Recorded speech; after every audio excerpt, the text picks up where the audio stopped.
Happy St. Patrick's Day and welcome to another edition of Final Fantasy Randomizer Spring Tournament 2020. We are less than 24 hours removed from the pairing reveal the first week of Swiss, and what a reveal it was. Today we get Thunderclaude versus Spectie. They have never played a match against each other. Thunder came on the scene and made a lot of noise right after last year's spring tournament, winning or taking top 3 in multiple large races during the ONRAC summer vacation.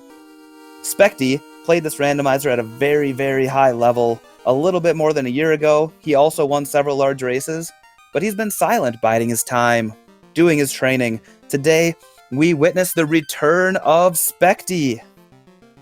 This is going to be a fantastic match. I'm the commish, Goose632. We have the MVP, Danny3883 on tracking, and joining me in the booth is Big Papa Punch, Mr. Wanna-Know himself, Gregley Puff. Greg, you won a match on these flags already. Can you tell the audience what we should expect from these flags? Yeah, absolutely. So I'm very excited to be here, 1 p.m. on a Tuesday afternoon. What can we expect? Well, the one thing we can definitely expect is that canal is going to be loose somewhere. It's going to be out there in the world. No one's going to know where it is until they obviously find it in some random box. Other than that, we're looking for 2 other loose items aside from that loose canal. Got a couple of things in the incentive pool: Thor's hammer, opal bracelet, and the power bonk are all going to be part of that incentive, I guess, pool.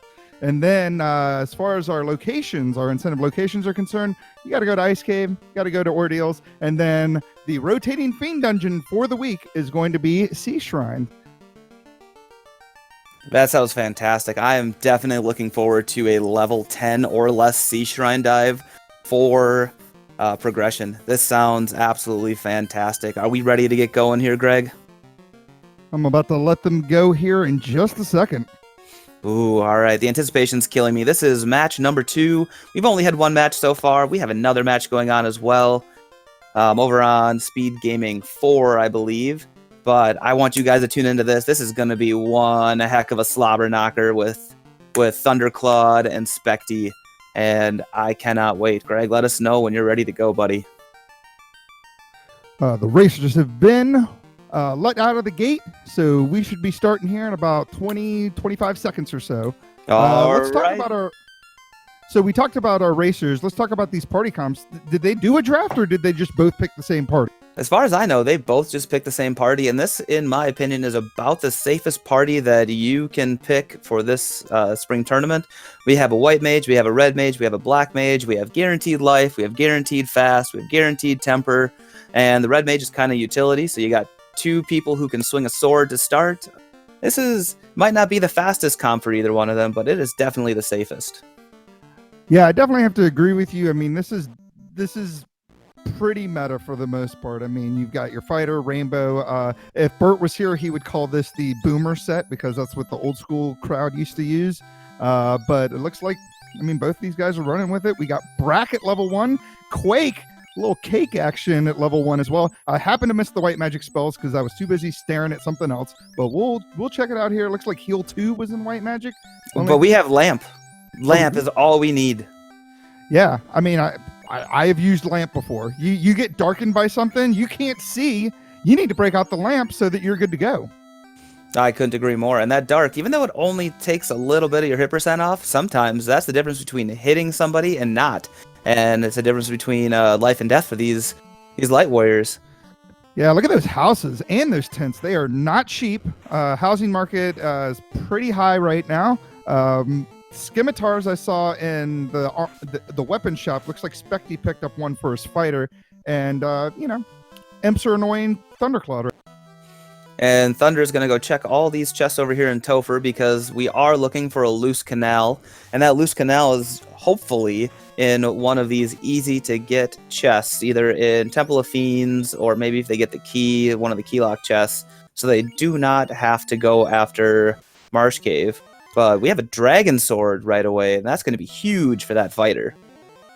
Yeah, that's definitely a great weapon to find. A little bit less damage than the silver sword, which you can obviously buy, but it's still nice to see it in a treasure chest. This encounter table is getting on Thunderclaude's nerves, I bet. And like you said, just to kind of piggyback off of what you were talking about with the canal, there's only a couple places in the inner sea until you find the canoe that you can find the canal. And that is, of course, this dungeon that we're currently in, Dwarf Cave, the 2 chests that are there, Matoya's Cave, the 3 chests that are in there, and then, of course, Marsh Cave. And a lot of these runners do not want to have to go into, oh my lord! What just happened? This seed is about as free as you can get. You got a level 1 character swinging that Masamune. Yeah, I don't think he's going to have much of an issue against, even without his knight being alive right now, he's not going to have much of an issue against Garland with a Masamune and some Brack charge. And using that cake, I mean, cake was the only sweeper that we had to start, and cake it's alright. I mean, there's not many people that are weak to it or strong against it, but it does the job, but the Masa actually does the job. Level 2 red mage doing 270 damage. Whew! Yeah, we got a TNT, and then there's that Oxyel. That Oxyel right there is going to open up that incentive sea shrine once these guys find the canal. And that free ship and the canal's got to be somewhere easy they can find. And I noticed Spectie, who's a little bit behind right now, but he is definitely ahead in levels because he took some imp fights outside of Corneria, and he wanted to make sure that he was good to go through this Temple of Fiends, because there's a decent amount of different enemies that are here in the Temple of Fiends, and we've seen Fire 2 Bones, we've seen Brack zombies. So I mean, you can with the difference in enemies here in the Temple of Fiends, it can get kind of dicey. Yeah, and it looks like Spectie's getting his Massa, so he's going to go on ahead and get that exciting news. And he's going to take on Garland. Garland, he's a couple minutes behind. I wouldn't say a couple, maybe like a minute or so behind Thunder right now. Brax Garland broken into pieces. He's going to get his dynamite find and his Oxyel. And then we got Fast and Bane and Stop. So a couple of pretty good black magic spells here in Provoca. Let's see what did we catch white magic? I don't think he went into white magic, but so far we have a ton of really good fiend killing spells with Brack and Bane and a little bit of cake, but we have nothing for actually really good damage dealing sweepers, which is really difficult for these light warriors to kind of get going, and we'll see what we get in level 3 and 4 magic when we get down to Elfland. Yeah, these guys are going to really hope for something that can deal some sort of damage in case they do have to go into Marsh Cave. I mean, Quake will be fine in Marsh Cave. You should be able to get through some of the... Oh, floater! It's really expensive, but they can come back around here and get that floater. They still need the canoe before they can use the floater anyways. So, but they know where it is, and you can almost guarantee they're going to use it. Yeah, I have to say one of my favorite things about finding a floater early is that there's only so many places you can find a canoe in this game. Whereas if it's the inverse where you find the canoe first, that opens up so much more of the game that the floater could be hanging out in. Absolutely, Greg. And yeah, that's something to be noted is when you have the ship and you have the canoe, basically the world is your oyster with the open progression flag on. I mean, you have access to ordeals, ice, volcano, and actually, yeah, the entire world is your oyster. Yeah. So yeah, Crabcake's pointing out in chat, they still need the canoe to get to the floater, or to get to the airship, obviously. And then, of course, the big one is the $25,000 they got to find somewhere somehow. And it looks like Marsh is going to be on the table unless these 5 chests here have what they need, whether it be the canal or, well, the loose canoe. Who knows? I don't recall seeing Thunder go up to Matoya. Did he? I did not see him head up that way either. It looks like he's going to go on ahead and hit up Dwarf Cave first to do the TNT turn-in. And Spectie choosing to do that first before killing the pirates?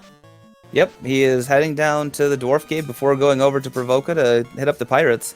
So if this is a key and he can get those chests, it's a slab. So that's not something we'll have access to until after we find the canal, and we can't even turn in to the Lefanians until after we get the airship. So Come on, slab, say hooray. Nice, He didn't.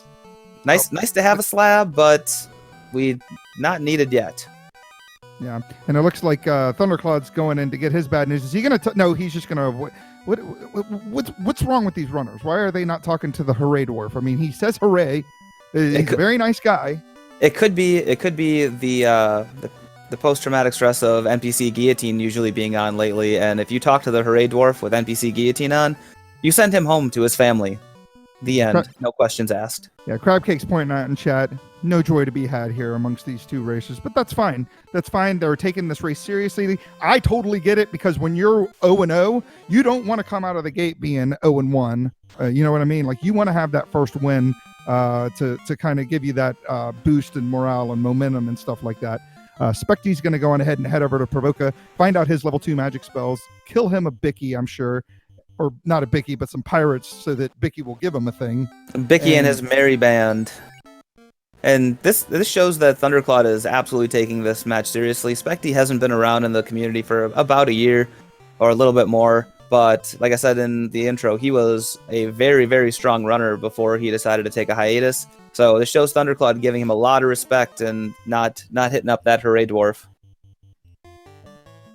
Yeah, I mean, Spectie is one of those guys I remember being around when I first joined the community, doing a lot of the challenge seeds, doing a lot of the duckling seeds, the asyncs and stuff like that.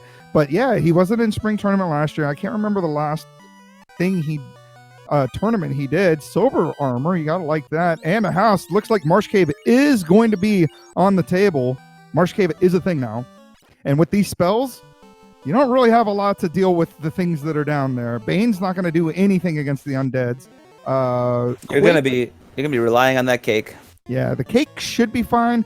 I might go back and pick up Stop, since it's time elemental. It can at least paralyze some things in case you run into those floating undeads or things that are immune to quake. And our reigning spring tournament champ, Crab Cakes, points out that Masa is going to be doing work. And what's sad is we haven't even seen any harm spells. Like, if we could even find a harm spell, harm 2, harm 3, that would be good for the either red mage or white mage to try and get through some of those undead. Yeah, and she's also pointing out, obviously we have not seen what's in level 3, so we're going to hope for something decent. But I mean, if it's level 4, I mean, you can't use level 4 spells until I think you're level 8 or 9, so you'd still have to get those levels before you could even use those spells. Yeah, and Thunder's taking these creep and ogre fights to probably get some money and try and get some levels, because, I mean, he's level 5, which is fine to go into Marsh Cave if you have the spells for it, but there's no warp, there's no exit. We got Nuke at level 3, so that's gonna do everything we need to do right there. Yep, easy mode is easy, right? You get the Massa, you get Nuke at level 3. I mean, what more could these runners ask for at this point? Life at level 3 as well. That's the other thing they could ask for. Yeah, which little wall as well. Yeah. So I mean, they're pretty well loaded out what they need. So they have their Fiend killers with the Brack, the Bane, and the Cake, and now they've got their life spell and their nuke. So I mean, they're ready to go. Yep, and Cheese and Nader pointing out in chat, I mean, pretty much everybody in this party can learn that life. I mean, Knight can learn life, the Red Mage, of course, and the White Mage. So I can't imagine any issues. We'll see, of course. I mean, Marsh Cave, it can get pretty ugly pretty quick. Yeah, I see the White Mage lasting through Marsh Cave just in case. But I know Spectie is running that White Mage in the front. I think he's trying to dang her off and see if he can run a 3-man and get some levels on these Light Warriors. Yeah, it's actually not a bad call, considering that, like we said before, I mean, that life is Red Mage learnable, and pretty much all the good spells are Red Mage learnable, so you can funnel that XP into 3 people instead of 4. It's not a bad call.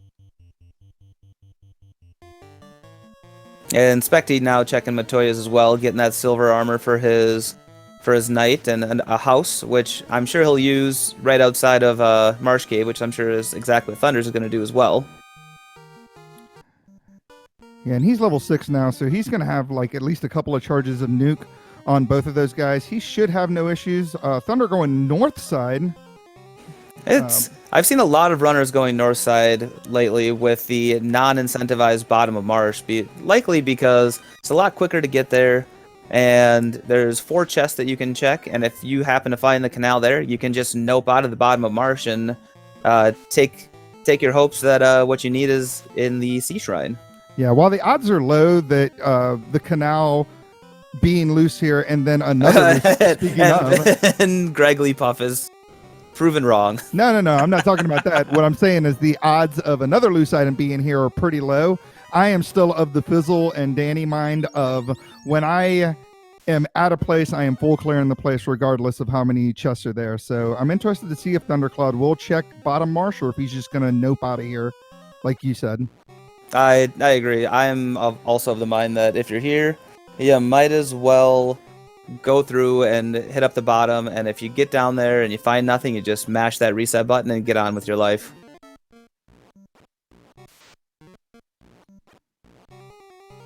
Yeah, and it does look like he is going to go on ahead and head down bottom side of Marsh to see what's going on down there. I mean, you'd hate to get burned by like a loose required item down here, so I'm thinking that's what he's got to be, well, thinking in his mind. He'll check these chests. If he finds nothing, he'll just reset out and be good to go. Yeah, with 2 loose and then plus canal, like you said, it's likely that there's not a second loose item here, but it's not unheard of. I mean, last night you found the loose cube in Mirage, so I mean, basically anything's possible with loose items. The placement is completely random, so we'll see what we can find. Well, yeah, and chat pointing out Thunder doesn't really need to do this, but I kind of beg to differ only because of the money situation. We still need to buy that floater at 25k, and granted, there are other places he could go to buy that floater, but he's already here. I think it's a good play. You'd hate for the, like a loose chime to be down here, and you don't want to come back here once you leave.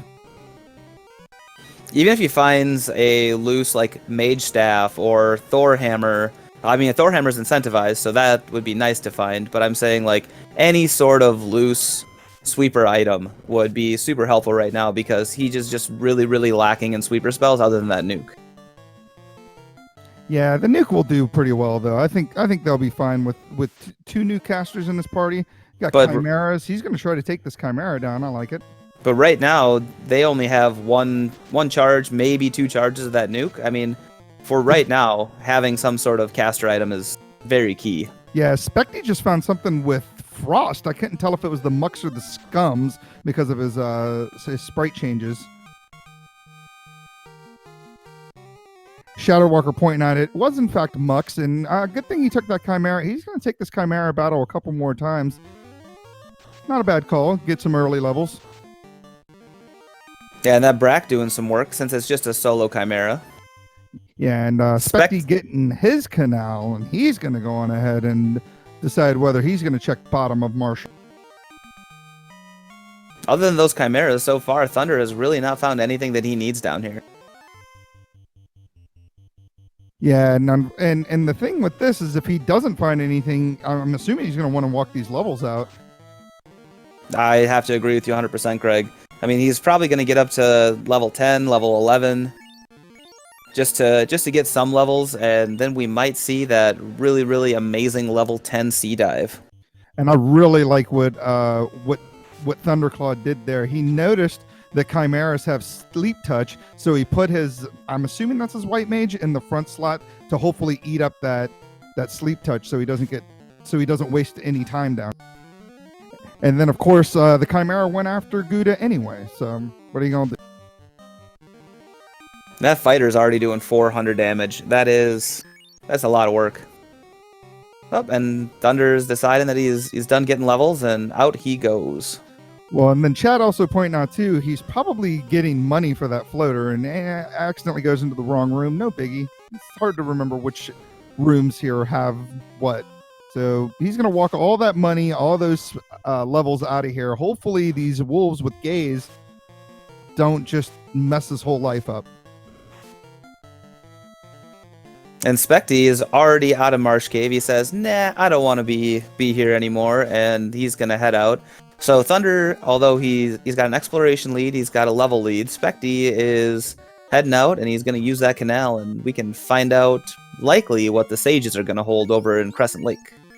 Yeah, it's really not like at the end of the day, it's really not a bad gamble to get out of here. There's only a few chests down here on the bottom side of Marsh. And, there's a ton of bad enemies that could roll things. As we can see, he's about to see those mucks with Frost here in just a second. Hopefully not. He did not. Good. And then we got some mucks, we got some scums. These are, just enemies that get to be really annoying, especially when you don't have spells, because some of them are, I think it's the scums, are really, really immune to physical damage. I always get them mixed up. I just shoot spells at them. Yeah, most of the slime-based enemies, like the slimes, the scums, and I think the oozes have really high absorb. The only ones that don't, of course, are the mucks, but they hit like trucks. And Spectie is level 7 now, so he's actually not too far behind Thunderclaude in levels. Yeah, and it looks like Spectie's doing, he's going to head over to Crescent and see what the sages have for him. He didn't even bother to check Melmond out, which it might have been a good call to at least hop in there and talk to Dr. Yoon, so you don't have to worry about doing that. There's the thought, though, that if you translate the slab early, you may forget that you have translated the slab because you go through, 45 minutes of the game without, an airship or going back to translate it, and you can forget it. So I don't mind the call to not translate your slab early. I mean, Spectie has been out of the community for a while, so you see that slab, you still have to translate it. And then it looks like we got an adamant, so we get to do our lovely double dipping of Dwarf Cave to follow all these fetch quest chains. And that might be why they avoided talking to the Hooray Dwarf, is they know they had to come back for the adamant, and they're gonna see what the Hooray Dwarf has to say later in the game. And Spectie's gonna do a cute overworld crescent run just to maybe try to get some level. Those trolls are absolutely terrifying with this palette swap on. Yeah, he looked pretty crazy. Yeah, I would not want to mess with those trolls if I saw them in real life. No, thank you. Thunder's heading over to Provoca to pick up that floater and that extra 5% experience as Spectie keeps looking for things, hopefully not trolls, to fight. I'm assuming he's looking for the Peds. Peds get pretty decent experience in the early game. And Crabcake's pointing out that one Chimera is worth almost double of the 2 trolls in gold. And that's because those Chimeras are very late game enemies. So it seems like if you find the late game enemies, I mean, look at Gurmaduces that generally don't have a ton of HP, but they give just boatloads of experience and gold. I'm in the same boat, Crabcakes. I wouldn't have either until you pointed it out.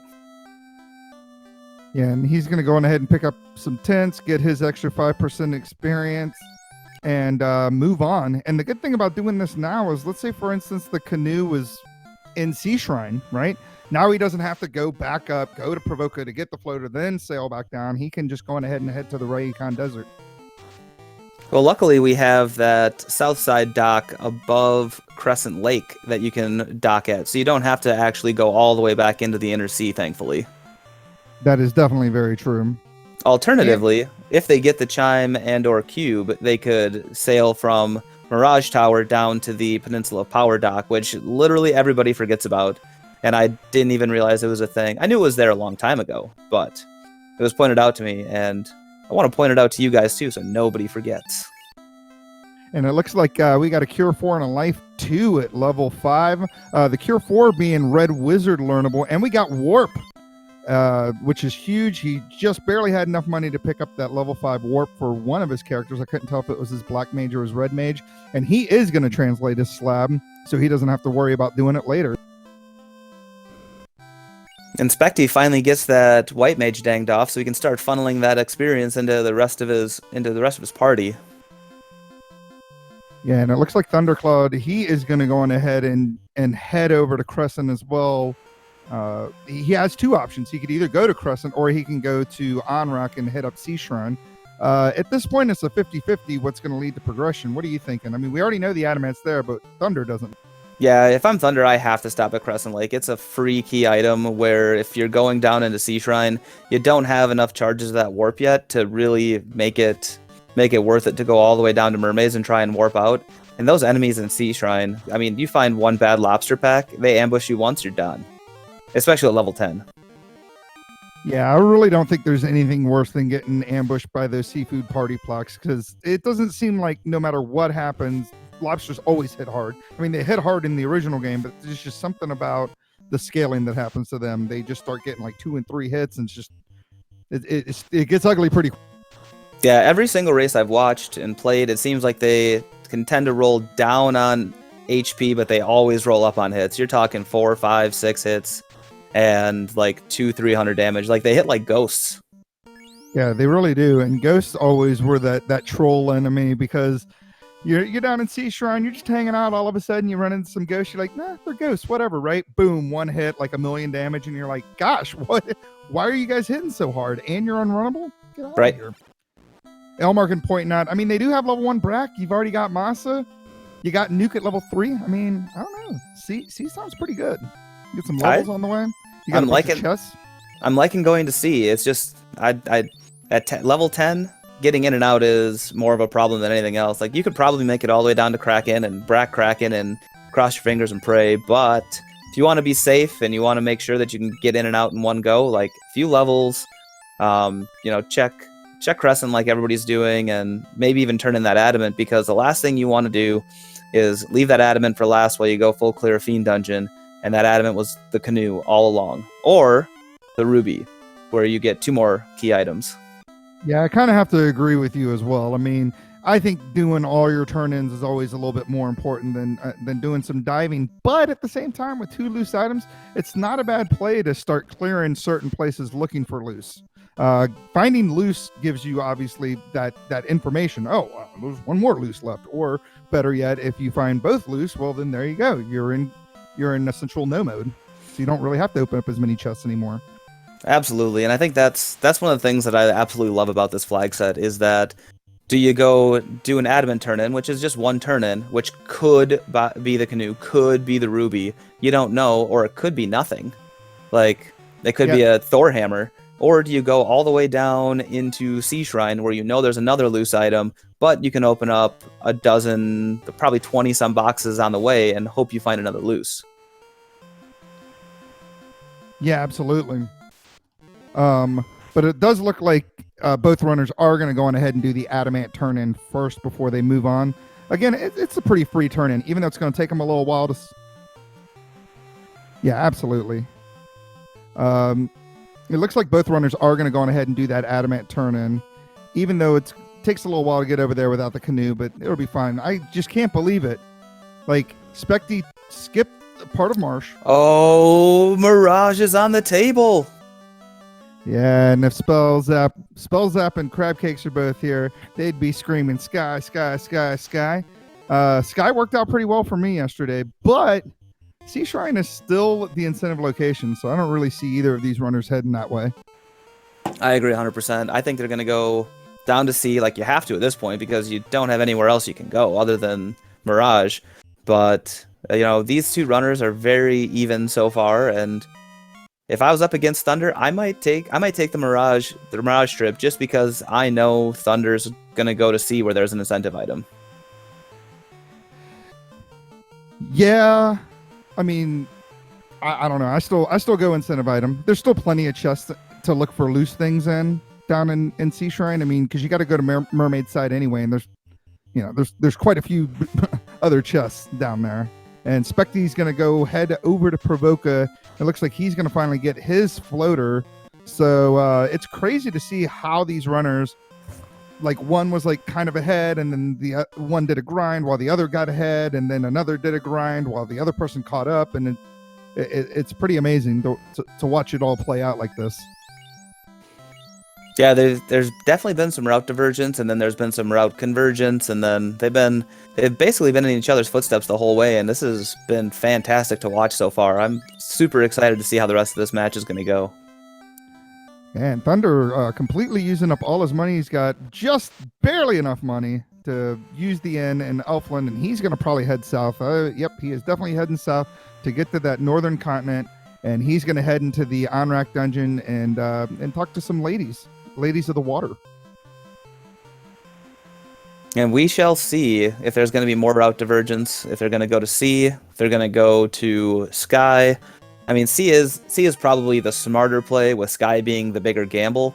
But if you find canoe over in sky first, could be that could be a huge lead. Yeah, sky's definitely the gamble for sure, but it's not a bad play. It's just, again, going for the incentive items, I think is more important. While these runners are doing whatever they're doing, what kind of matches do we have going on right now? I know there's a match happening currently on Speed Gaming 4, correct? There is. Let me pull up the schedule real quick here so I can let you know what's going on. Yeah, while he's doing that, he will go. Oh, we found a Pro Ring. Pro Ring's awesome. Protects against Death Elemental. Also has 8 Absorb. It's basically the best gauntlet in the game. While he's talking about that, I will go on ahead and just go over the times of the races while he pulls up which racers are actually running. So I know that there's a race happening on Speed Gaming 4 currently. There's also going to be a race at 4 p.m. Eastern Standard Time today. We also have a race at 8 o'clock and a race at 9 o'clock. So Spring Tournament 2020, we have 74 runners, 37 matches total per week. So there's going to be a lot of FFR happening. So right now we have Karant versus Sonirath over on Speed Gaming 4. That commentary is being done by Wout and Leggy Starscream. And then later today at 4 p.m., I believe it's Eastern Daylight Time, since we had that time change. I'm not sure, but Eastern. We have Jazz Raptor versus Min the Mage, which that should be a very interesting duckling battle. Later on tonight at 8 o'clock, we have Kenny Star 76 versus Avos Ruin. And then an hour after that, we've got the Wild Ham himself versus Ragnarok 784. Wow. That is a lot going on. I mean, 5 races. I mean, technically 6 because of the race that happened last night. All happening. Ooh, we got a ribbon. The ladies are holding out on us. And Thunder also found a white shirt in the chest right before Mermaid. So this is a big find for Thunderclaude.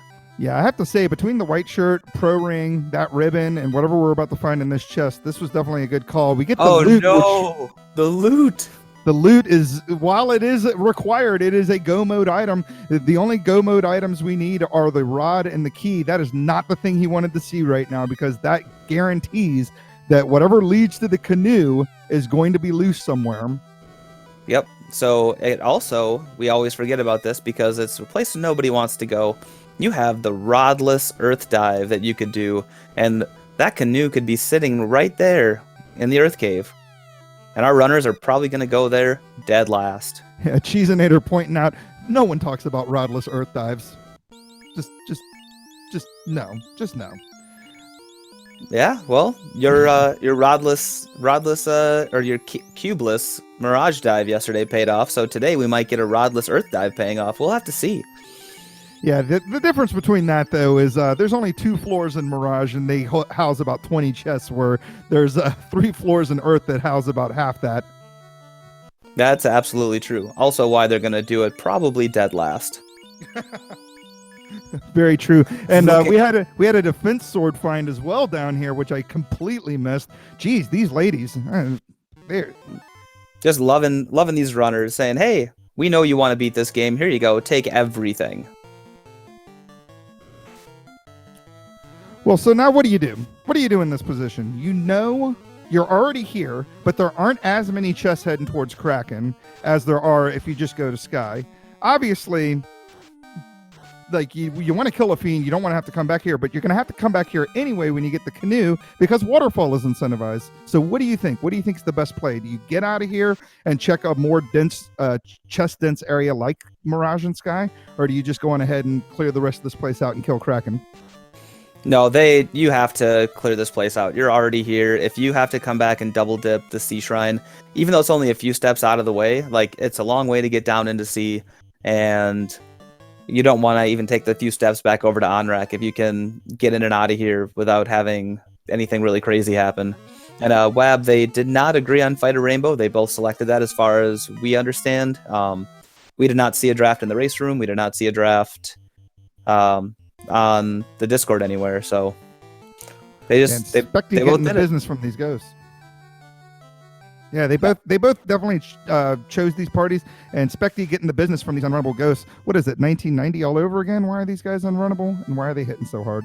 And Thunderclaude is going to get out of here. No, he's not. He's just going to go check this chest real quick. He does have warp. I think he's got one. He should have at least one charge of warp at this point because he's high enough. So he might just warp out and he's just gonna walk it out, I guess. But save everything that he found and get those spell charges back.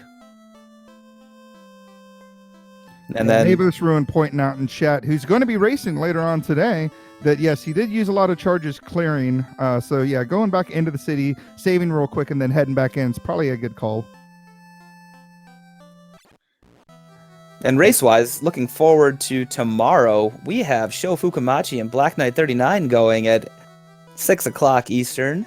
We have JLo 7 and the Hangry Canuck going at 8 o'clock. We got Lord Fizzlebeef himself and Devo XS at 8:30. So tomorrow is another night of great racing. Yeah, like I said earlier, I mean, with 74 people in the spring tournament this year, which is about 50% more than we had in 2019 and 18. It's going to be a lot of FFR over the next 6 weeks. It's going to be, you're definitely going to see a lot going on here. And Thunderclaude is going to go ahead and do the other side of Sea Shrine. He is going to head over towards Kraken, full clearing along the way. And, hopefully we'll find that canoe or that thing that leads to the canoe. And Spectie getting the bad news that he's got the loot right here. So he's probably about a minute and a half behind Thunder right now. It's not too bad. It's definitely not something that he can't make up. Yeah, I mean, literally one bad pack in here, just bad turn order. I mean, if he hits a seafood party plouter and they ambush him, and that could be the difference between Spectie catching up or not. And we get the double with Sahag, R-Sahag battle. What? Hype for real. And one of the things they did on the beta site now is make this and the pirates no longer connected as unrunnable. So the reason why this is unrunnable now is because it's the B side of the pirates. So they can't, in the vanilla game, they had an A side and a B side encounter. And with that, they both had to be unrunnable. They fixed that in beta, but we don't have it. We haven't tested it enough yet to actually have it in the live site. But that is a very, very nice thing that hopefully we can have coming in a year. Yeah, and it looks like Thunderclaude's going to have to deal with another pack of these things. That's just got to be annoying because like you said, these things being unrunnable, it just takes up your time. It's nothing really crazy. They don't seem to be doing anything, but it's just eating up more of his time.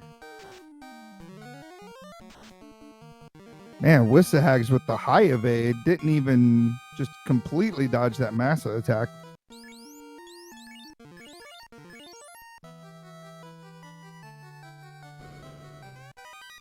Thunderclaude's going to check the water room, and he finds his loose herb. There we go. That herb, we have to assume, is going to lead to the canoe in some way or another. But man, look at that. Look at that find right there. The water room. If only Dangwu was here so I could tell him where that room was.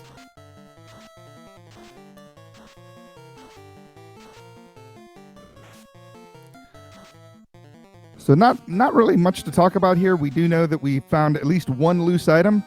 Because there are so many unrequired items in the incentive pool, the other loose may not be required.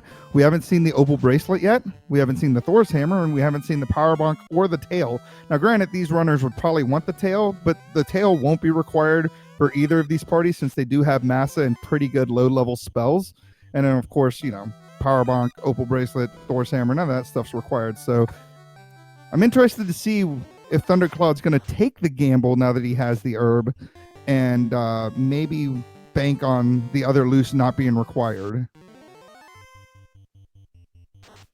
Yeah, with a loose herb, the real question becomes, do you go turn that herb in, or do you go straight over to Mirage and Sky and try and take out Tia? Because there's a lot of chests over there. You could still need that second loose to try and get your canoe, or herb can turn into canoe, or the worst case scenario, herb turns into rod.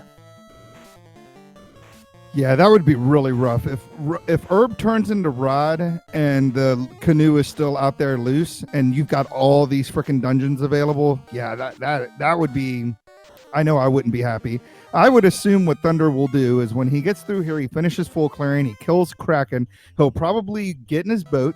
He'll save on the ocean, and then he'll head north to turn in the herb to see what that turns into. If it turns into something dumb like the Thor's hammer or like you said, the rod or something, he'll probably just reset back to where his boat is and then head over to Sky.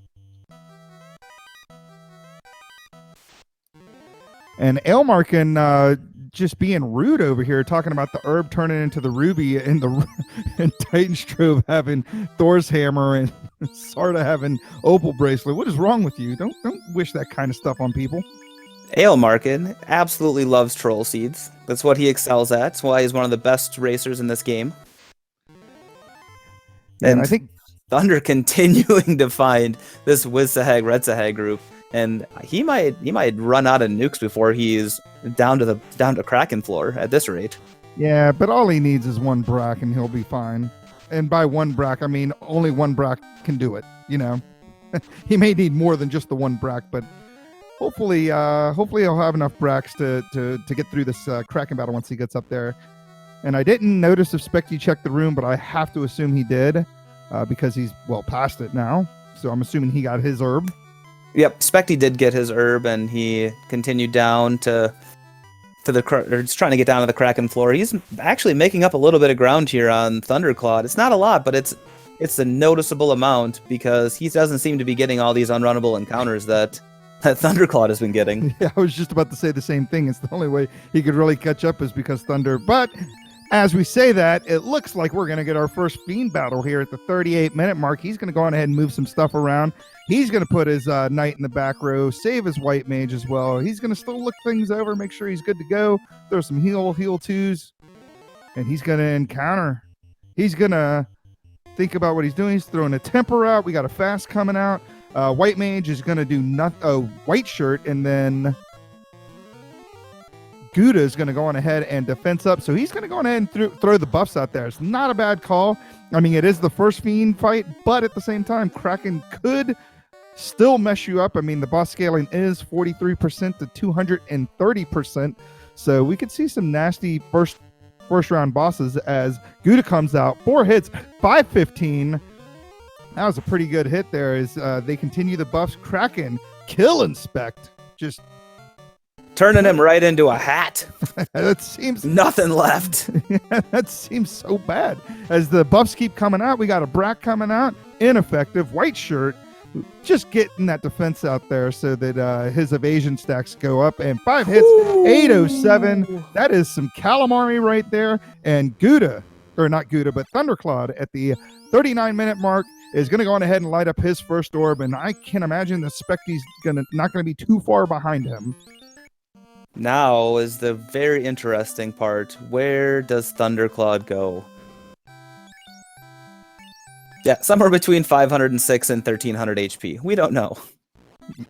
Exactly. It's somewhere between 516 HP and 1400, somewhere in that general area.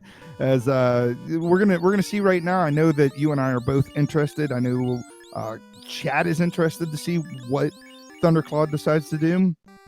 I want to go on ahead and just thank Chad for being here. We got VT Arxilus out here. We've got Thalion. Grindalicious is here as well. Cheesinator.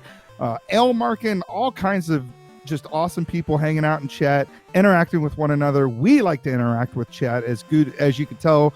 Gouda chatting down there with people, helping them out, trying to figure out what the difference between warp and exit is. And it looks like Thunderclaude is going to go northbound to the southern continent as Spectie is going to get his party put together, and he's going to take on Kraken. We got nukes coming out, completely different tactic. He's going full on offense. 3 hits, 169. Fast comes out a little late. Ice 2 coming out. Hate to see that kind of damage on that party. Nuke low rolling for 113, and it looks like he's going to keep up with the same strats as another mass hit comes out. Wow! 600 and something. I missed it, but DDD is down, and we got a crown on Thunderclaude's side. 7 hits, 581. See you later, Kraken. We got more calamari. He's up to level 17 on his crew, and Thunderclaude's going to have to do a little bit more fetch questing. Yeah, these light warriors are going to be eating good tonight with all that calamari they get from Kraken. Yeah, so one thing I did happen to notice when Thunderclaude finished his battle against Kraken, he was level 15. But when Spectie ended his battle against Kraken, his party was like level 17 across the board. So danning off that white mage, that unrequired white mage, because of where Fade landed, because of where Life landed, because of where Cure 4 and all these white magic spells landed, is going to net him obviously more levels. Yeah, and Spectie's been taking a lot more fights as he's been going. Thunder's obviously had to take all the unrunnable fights, but Spectie's been taking a lot of fights, and he's playing the Seed really well, not showing any of the rust from taking some time off. Yeah, I mean, I follow Spectie on Twitch. I know he's played a few seeds, or at least he streamed a few seeds recently. But yeah, he definitely hasn't been doing much FFR in the last year, except for leading up to this tournament. So it's good to see that. I mean, it's like riding a bike, man. Sometimes you just remember how to do the game. And for all those people out in chat, I mean, just come on over, join the Discord, join in with all this fun. Like Greatly Puff said, we've got a lot of the community here in chat, and we're all having a good time. We're all joking and just having a great time on this Tuesday afternoon at a little after 1:45 Eastern time. So come on over, join the Discord. People are going to help you out, and you can come join it. Oh, there's the canoe. The canoe was the loose herb to the crown to Astos, saying, "Here, take my little boat." So yeah, going on ahead and doing the herb turn-in made the most sense. Obviously, you follow your fetch quest, you follow your change. You've already found one loose item. We still haven't found really any of those dud items: the tail, the opal bracelet, the power bonk, and the Thor's hammer. So I mean, at this point, Thunderclaude's got to be thinking he's one item. He's 2 items away from go mode. He needs the rod and the key, and with that, canoe opens up his airship, and he's got a lot of incentive locations he can do. He can do the slab turn in, he can do ice cave, he can do ordeals, he can do waterfall. There's a lot left to the game, and there's a lot of places to check. I mean, with this party spells up and where the magic landed, I mean, they don't really need the tail.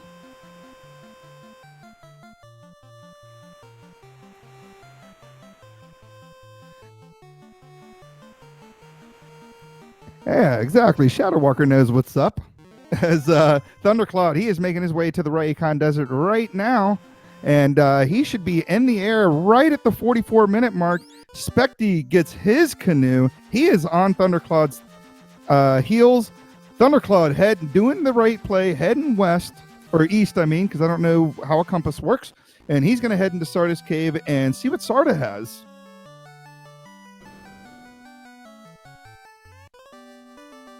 And we got a rod. We only need one more item. We need the key. The key holds the key to Topher. And the weird part about the key, for a second, I'd like to say why the key is a in-game item, and it's because for whatever reason, when the game was programmed, or when they made the room right after you use the loot a key-locked room. Like, you can't get past that door without the Mystic Key. Now, granted, in the original game, you're going to have the Mystic Key before you get there anyway, but we found it out once we started randomizing the game that, yeah, you need the key to get through Topher.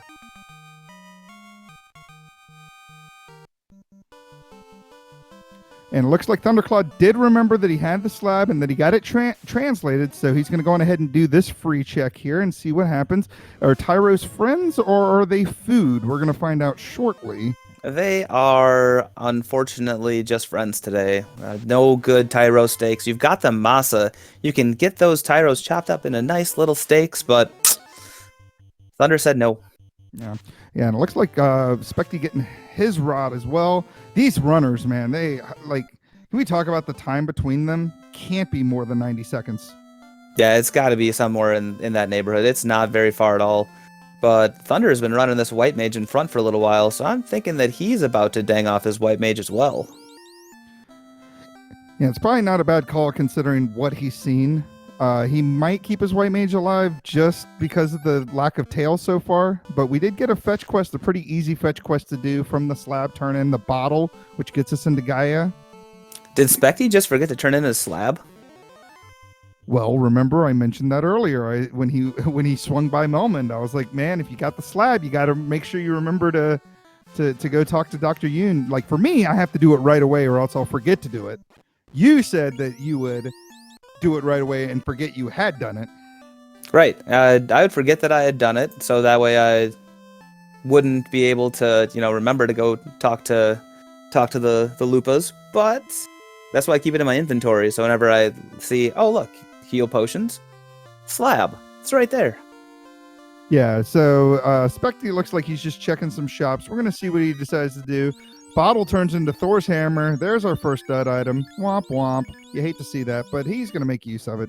Well, and that could really work into Spectie's favor if he forgets to turn the slab in. That slab turning into the bottle into the Thor hammer kind of just makes it good that he may forget to turn the slab in. Exactly. So yeah, the slab is definitely not a required item at this point because, like we just said, it leads to the Thor's hammer. So yeah, like you said, I mean, forgetting to do that isn't going to hurt him at all. Yeah, at this point, you're really not looking for any item magic. I mean, I don't think either of these two are going to two-man it with He must have talked to Dr. Yoon because I don't see the slab in his inventory. Well, he's just faster than we can even see, I guess. Yeah, I definitely do not remember him hopping into Melmond, but I don't know. Chat can maybe help us out if maybe they happen to notice that Spectie ran into Melmond super quick while I was staring at something else. Yeah, I saw him go into Melmond and grab warp and head out. Okay, well, if he went into Melmond, I can't imagine him forgetting to talk to Dr. Yoon, but we'll see when he gets when he gets into Lefane whether he gets looped or not. And Shadowwalker pointing out a really good point that with warp, Ice Cave is probably a way, way, way faster dive than Ordeals is, because all you have to do is just walk in, pop down a hole, warp up, grab the item, and if it's not what you want, you can just reset out and then go do Ordeals. Yeah, I just want to say that was probably just a routing decision since he was in the area anyway. He was like, well, I may as well go. I've got warp charges. I may as well just hit up Ordeals real quick. But I do have to agree that Ice is a quicker check with warp. And there we got our Tyro stake, even though he was in Tyro form, but he was a blue stake. Well, blue Tyro. I don't mind them blue steaks. Give me all that blue cheese and blackened seasoning and cook it nice and rare for me. And Spectie gets his bottle and is going to be very disappointed once he finds out that it turns into a Thor hammer. Yeah, I mean, look at Spectie's levels right now. He is like really close to Topher levels already, at 19 currently. So, I mean, in my opinion, this XP scaling is definitely a little more generous than last year. I feel like with the 5% per key item versus the 150 times after 12 key items. I agree. I like the XP scaling on this. I like having it at 5 per key item because then that way it feels like you can get XP as you go. Last year it really felt like runners were holding off on getting any levels at all until they had those 12 key items because it almost wasn't worth it to just have, I think it was 2.0 XP. Yeah, and chat pointing out what I've been seeing so far. Spectie's going to catch up because Thunderclaude can't get out of this pillar maze. Oh, he finally found the stairs. But yeah, I mean, he was struggling to get through this place. And now we'll see if Spectie decides to follow suit and go to Ordeals, or if he decides to go all the way up to Ice Cave. Yeah, I'd be interested to see that. This is when route divergence really does happen. I mean, because so much of the game is available now that you have the airship. And he's going down. He's going down. He's going to go down and hit up Ice Cave. He knows that's the faster check, and we'll see who's right is the real question. Yeah, and it looks like Thunderclaude at the 50-minute mark has finally put his white mage down. Took him a little while to get there, but he's finally got it, and he'll be getting a lot of levels here pretty quickly. Yeah, poor Danny is taking a dirt nap. Yeah, speaking of Danny, that's our tracker today. We got Danny, 3883, hanging out, making sure, keeping us, on point, making sure I know what's going on, because I barely know what's going on half the time. But she's got notes right here. I can look at them, and she's just the best. Isn't Danny just the best? Danny is the MVP of last year's spring tournament, and I I'm going to say it. This is my early prediction. She will be the MVP of this year's spring tournament as well. I mean, she jumps. Oh, the tail. The And old vanilla Thunderclaude. tail. Thunderclaude finds the tail, and that is not what he wants to see here in Ordeals. And he also does not want to see a troll tile, because he was kind of hoping, I think, that would have been a nice XP grind tile. But unfortunately, it was not. Yeah, I mean, the only thing he's really going to get from doing promotion at this point is obviously getting night like spells, that life that's night learnable at level 3, and then of course better gear on his knight, and that life 2. No, I'm sorry, that cure 4 that's level 5 red wizard learnable. But I mean, most of everything else was available pre-promotion. I agree, and Talfon, they have not fixed the NPC guillotine issue with the rod lock and the loot lock. So we don't have it available for spring tournament yet because it doesn't work correctly. Yeah, and it looks like Thunderclaude is going to go on ahead and take his papers up to HR and get his promotion going. Yep, stole that from you, Caleb.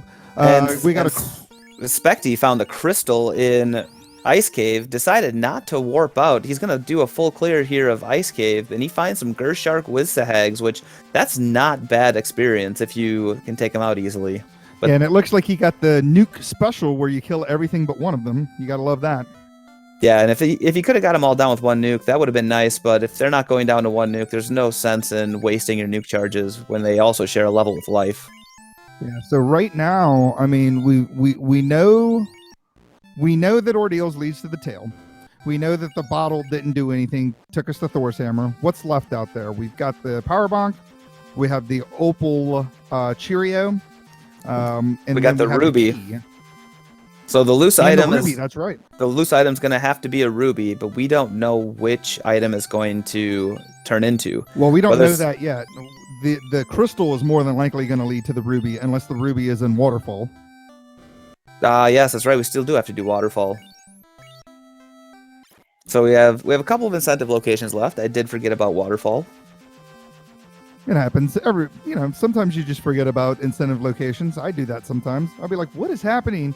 Titan Trove is by far one of the newer incentive locations that we've put into these flags. And that was one that was kind of hard for me to remember. I was running practice one time and I got the ruby and I couldn't figure out what I was looking for. And I was like, oh yeah, Titan Trove. Duh. But Thunderclaude, a little bit behind Spectie right now. So Spectie is kind of caught up a little bit. Yeah, and it's going to be interesting to see if Spectie decides. Obviously, he's going to turn in that crystal first, but it'll be interesting to see if he goes to waterfall or if he goes to ordeals. I mean, to be honest, if this crystal, like I said, it's more than likely going to turn into the ruby. That would be my guess based on things. Oh, straight into the key. Straight into the key. So he's in go mode. Spectie actually in go mode right now. And wow, how the tides have turned. And that is the risk with these flags, is that there is a huge potential that, as Spectie has just found out, you do not have to do two different dungeons, unless you count Marsh, when you don't have to do 3 dungeons. Yeah, and this actually is a big deal because the whole doing Sea Shrine, finishing it out, finding that loose herb, and then now finding out they don't need to have to go back to waterfall. Onrak is off the table. They can go mode Sky if they feel good about their gear, which, I mean, I have to say, Massa, I haven't seen much of their armor, but with Massa, white shirt, defense sword, pro rings, couple of ribbons, I mean, these guys probably don't need to check very many more boxes. Do a couple of greed checks like what Spectie's doing now, get some high densely located chest there. Oh, we got an Aegis shield. Going to be completely useless to Spectie since he doesn't have the tail, but I don't expect him hunting down the tail either. Do they have 1 or 2 ribbons is the question, because if they only have 1 and Spectie doesn't have that class change, I kind of want a second one because I would not have life on that night. Yeah, and it looks like Thunderclaude caught up pretty quick because he went on ahead and warped out once he got the crystal and has already gotten his key, so now he's in go mode. And this is where there's a little bit more route divergence. Is if Thunder go mode Sky and Spectie continues to check chests here in Volcano, Thunder is going to build up a decent lead. Yeah, it just really depends on what these runners decide to do as far as checking chests and Yeah, I mean, the checking the chest for sure. I don't see Thunder opening up another chest. I don't even see him checking greed chests. I haven't looked at his knight's gear, but I just don't see him doing it. I mean, he's got massa, he's got defense, he's got a ribbon, he's got life on that knight. So I mean, you throw a ribbon on that knight, it doesn't. I mean, you can have a gold bracelet and a pro ring. Yeah, and it looks like Cheesinator right now is saying, hoping that Spectie warps out of the dungeon completely. I don't really see that. I'm interested to see if he'll go mode the rest of this dungeon since he didn't find anything, but he's not. He's still checking greed chests.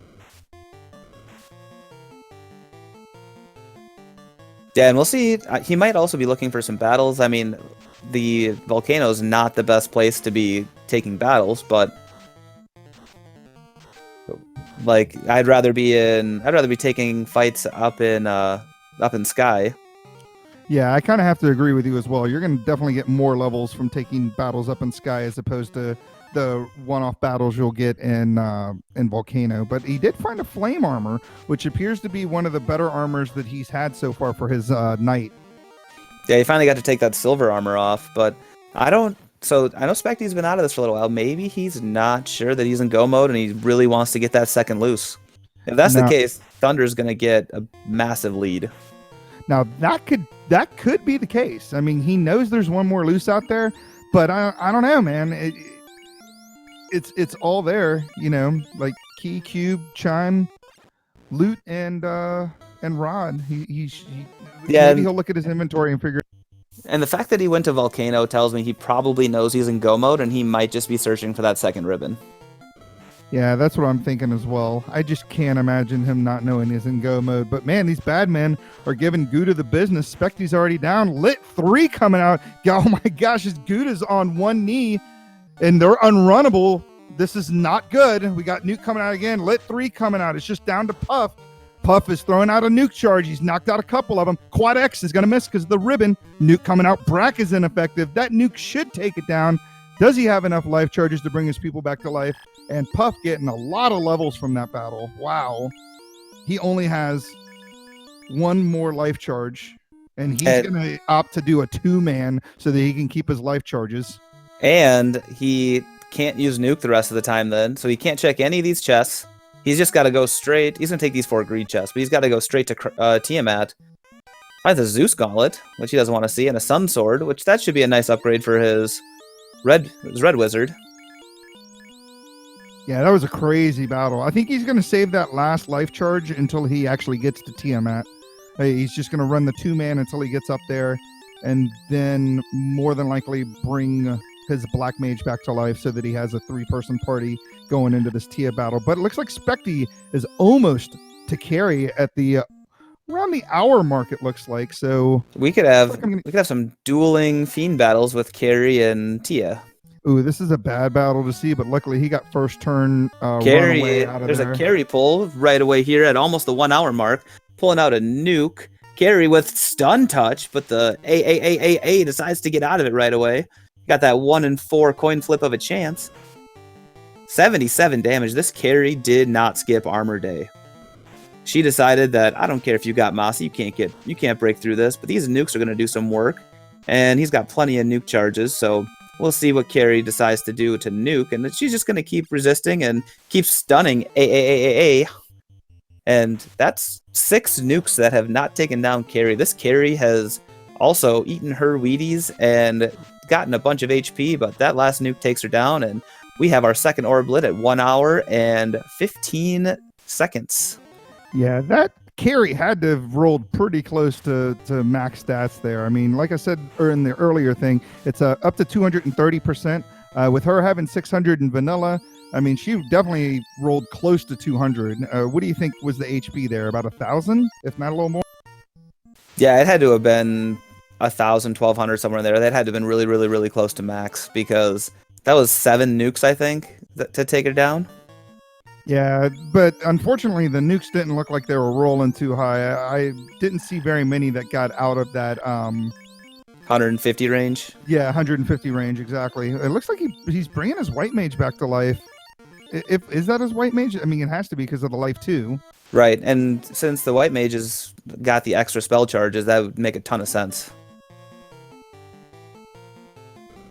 Yeah, and Spectie going on ahead, and it looks like he's just going to go mode Earth, which at this point I think the chat was correct. He didn't feel comfortable with his gear. He's got to be pretty happy to find that flame armor. So that's something for sure. And we got a Warmech. Oh my gosh, I didn't even tell you guys to bless RNG. And we get a Warmech anyway, so let's make it happen. What are we doing here? Is he attacking? We got a fast coming out. Defense, so yeah, he's going to... Oh, no! Nuke is taking out everyone! And you know he is furious right now. Oh, no. And Thunder gets taken out at the Bridge of Destiny, and that just puts Spectie in the lead. Yeah, that really does put Spectie in the lead, but Spectie may see that Warmech too, and that Warmech was not playing around. He hit hard, he opens up with Nuke, and those nukes, even the low roll nukes, seem to be enough to take out his level 20-ish party. Yeah, Spectie's got a few more levels, I think, than Thunder, so he should have a little bit better on the HP. But, like you said, the Warmech, even after one defense sword, did 500 damage to that fully armored up knight, and that's bad news. What we do know now is that for the Temple of Fiends, one of the nukes is off the table. Yeah, and Crabcake's pointing out right now, I mean, that was with one stack of defense, and that was no critical hit. So that was 2 hits, 500 and absurd amount of damage. It was insane. And it was not unrunnable, I don't think. Did you notice if it was unrunnable? I did not notice if it was unrunnable. Yeah, I think he was just trying to take the battle so he could get the extra levels, which I don't blame you for wanting to do it. But now that he knows how dangerous Warmech is, I doubt he'll take it this time around. Yeah, for sure. There's no way he's trying that a second time. But yeah, if he would have been able to take out that Warmech, even if it would have just been even if he would have had all 4 light warriors standing up, he would have gotten an extra 2 levels probably on his warriors, which would have been huge for him. That's a whole lot of fights that he doesn't have to take in the volcano. Yeah, and as Crabcakes is pointing out, I mean, it was pretty unlikely that Warmech was going to do what it did. I mean, the nuke coming out right away before anything could really happen, and then that absurdly high punch that he got from him. I mean, it was just an unlucky battle, but I, again, don't really see him taking him on a second time. I mean, this game is a lot of RNG, and you have to be able to play that RNG. Like, you have to take your odds, and yeah, it was unlucky, but he's not ready for Topher yet. And in this game, with the way that these boss scalings are, you have to imagine Warmech as just another Topher boss. And I'm not talking like Lich 2. I'm talking Kraken 2, Tia 2 level of Topher boss. Yeah, it looks like Thunderclaude, though, he has made his way back up to the Bridge of Destiny pretty quickly, but that gave Spectie enough time to pretty much go mode all of Earth, and he's going to be pulling Lich here pretty soon. He gets Warmech and he runs. Yeah, he's not messing around with Warmech this time. That means Warmech has rolled into a very, very common slot if you're getting him twice, basically in a row on the Bridge of Destiny, just walking up there. Yeah, but one thing we will say is with as dangerous as that Warmech is, at least he's runnable, because I have run into plenty of Warmechs on the Bridge of Destiny that were unrunnable and doing a lot of the same nonsense. And Ailmarkin, yeah, glutton for punishment that he is, saying he's hoping for Warmech number 3. Yeah, that just seems to be rude, Ale. That's rude. I mean, we're all having good fun here, and what's good entertainment? Good entertainment is watching Warmech number 3 come up, but Thunder's going to take this Sorcerer fight, and Sorcerers are a really good form of experience, actually, especially with those mud goals. And he just got up to level 21, so he's really close to Topher levels now. Yeah, so it looks like Thunderclaude is going to go on ahead and engage Tia, luckily avoiding Warmech a second time, and Spectie engaging Lich. He's just going full-on attack. Thunder coming out of Tia, doing some damage. Nothing really crazy going on right now. Everybody's here. We got Fire 2 happening on Lich. He just smacked the crap out of Tia. Tia's dead. We got another attack coming out. 4 hits, 437. Lich is dead. Spectie's on orb number 3. Thunder's on orb number 2. He needs to light up 2 more orbs. Spectie just needs to do Sky, and we'll be Topher bound. And I have to think that Thunder is going to go directly into Volcano and go straight to the bottom. You can get to the bottom of Volcano with minimal encounters because of those lava tiles, and you can get down there and out in probably a minute and a half, so he's not that far away from lighting his 3rd orb. Yeah, it should really take him no time to get down to the bottom of Volcano, especially since he's not checking chests. Yeah, and I think Spectie, since he basically found that flame armor in Volcano, but nothing else that he needed, I don't think he's gonna check any chests here in Sky either. He may check a couple of greed chests, but I think his levels are pretty good to where he wants them, and he's level 23 on his 3 light warriors, so he's probably exactly where he wants to be. Yeah, Avos Ruin pointing out that Thunder's more than likely, well, he is definitely missing out on the Aegis shield. I'm interested to see if he'll check this room with the flame armor. Was it this room or was it the room he just passed? I think it was the armory floor, or the armory in the little armory, the upper left. Yeah. Well, I don't know. Regardless, he's not going to get that flame armor or that Aegis shield. He's just going to go. And using those Cure 4s, which is significantly faster than trying to use his heal pots. Carry comes out with some ink. Thunder throwing out some nuke for 200. Another nuke. 314. Those are a lot higher rolls than what Spectie was getting. 4 hits, 221 damage. This carry is already really close to falling over. Another 100, another 200, another nuke. That's 4 nukes, 155. Carry throwing out a second ink. What is she, Kraken? When did Carry get all this ink? Oh, 5 hits. Dark touch. But did they pick up Lamp in level 1? Of course Clearly they didn't. Not. But that didn't matter because Carry goes down as Carry does.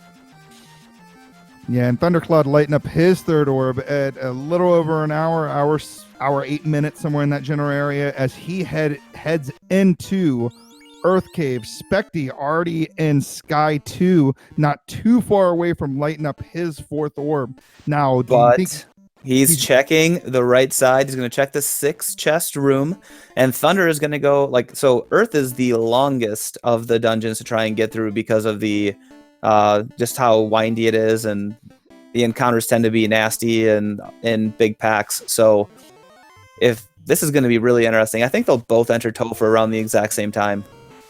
I'm going to give it another 7 minutes, and they'll both, not 6 minutes, they'll both be in Topher. Well, yeah, it really just depends on how many of these encounters that Spectie gets and how long it takes him to clear this particular room.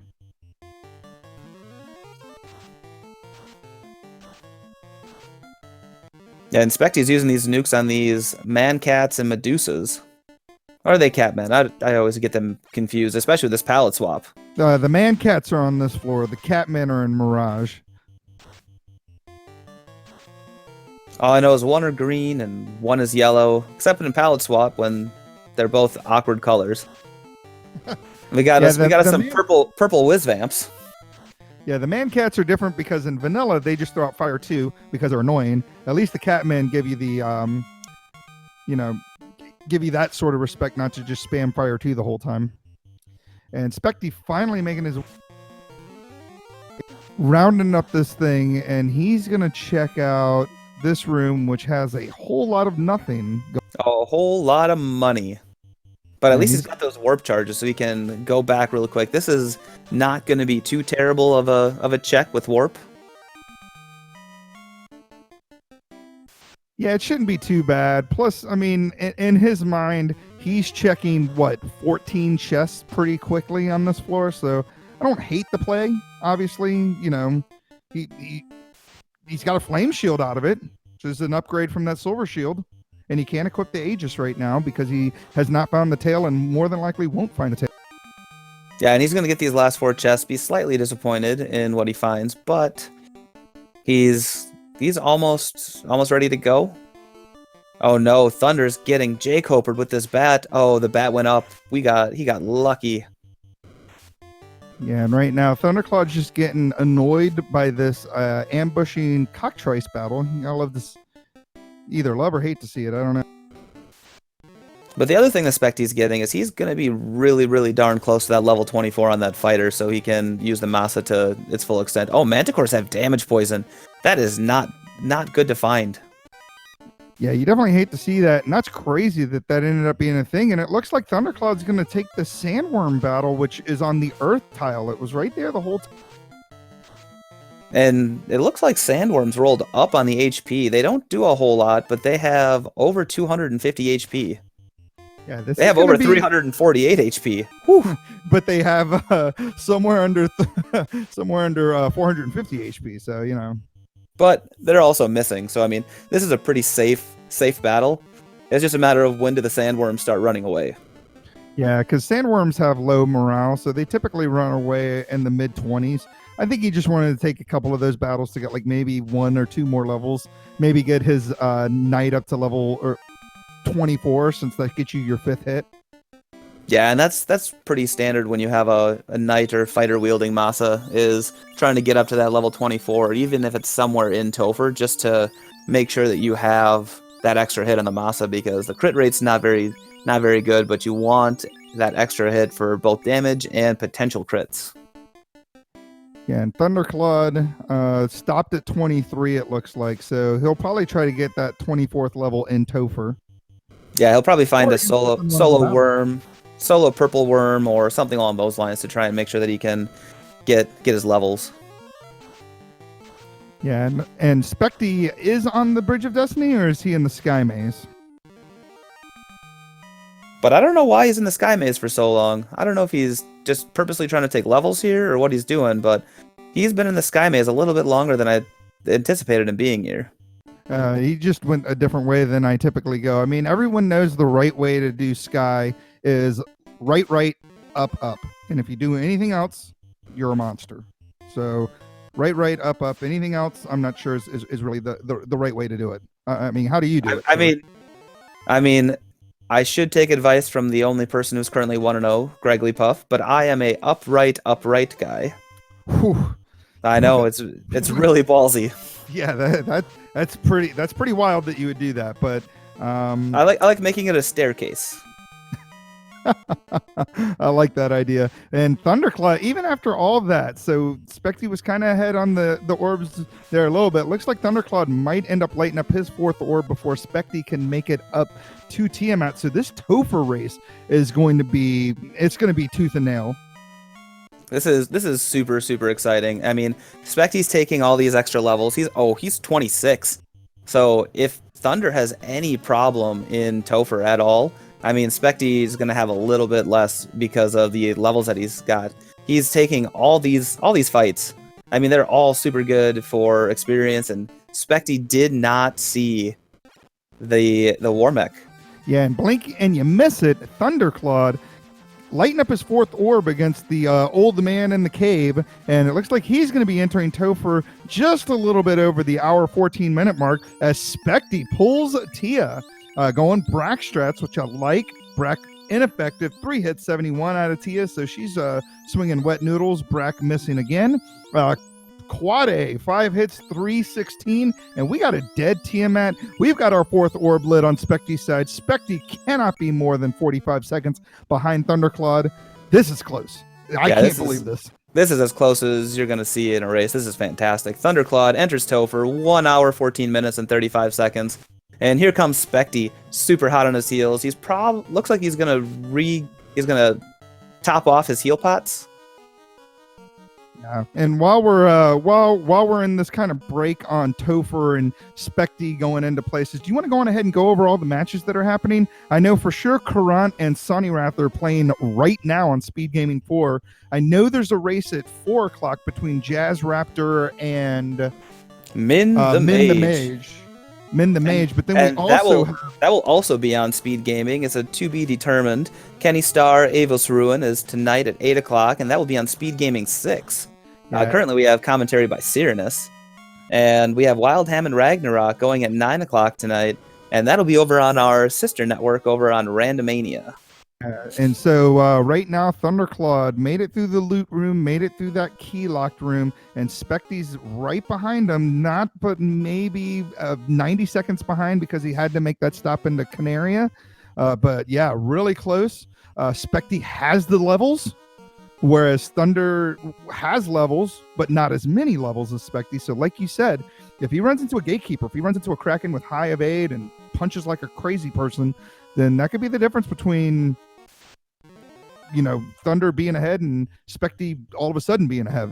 There's also the idea that Thunder's probably, like, he's taking these Saria fights. He's probably going to take a few fights here in Topher, while Spectie is likely not going to take any fights unless he has to.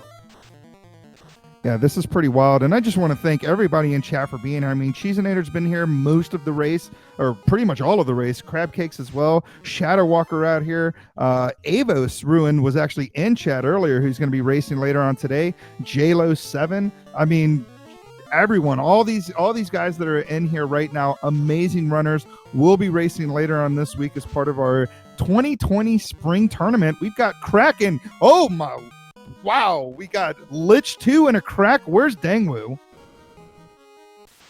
Giving Lich 2 some cake.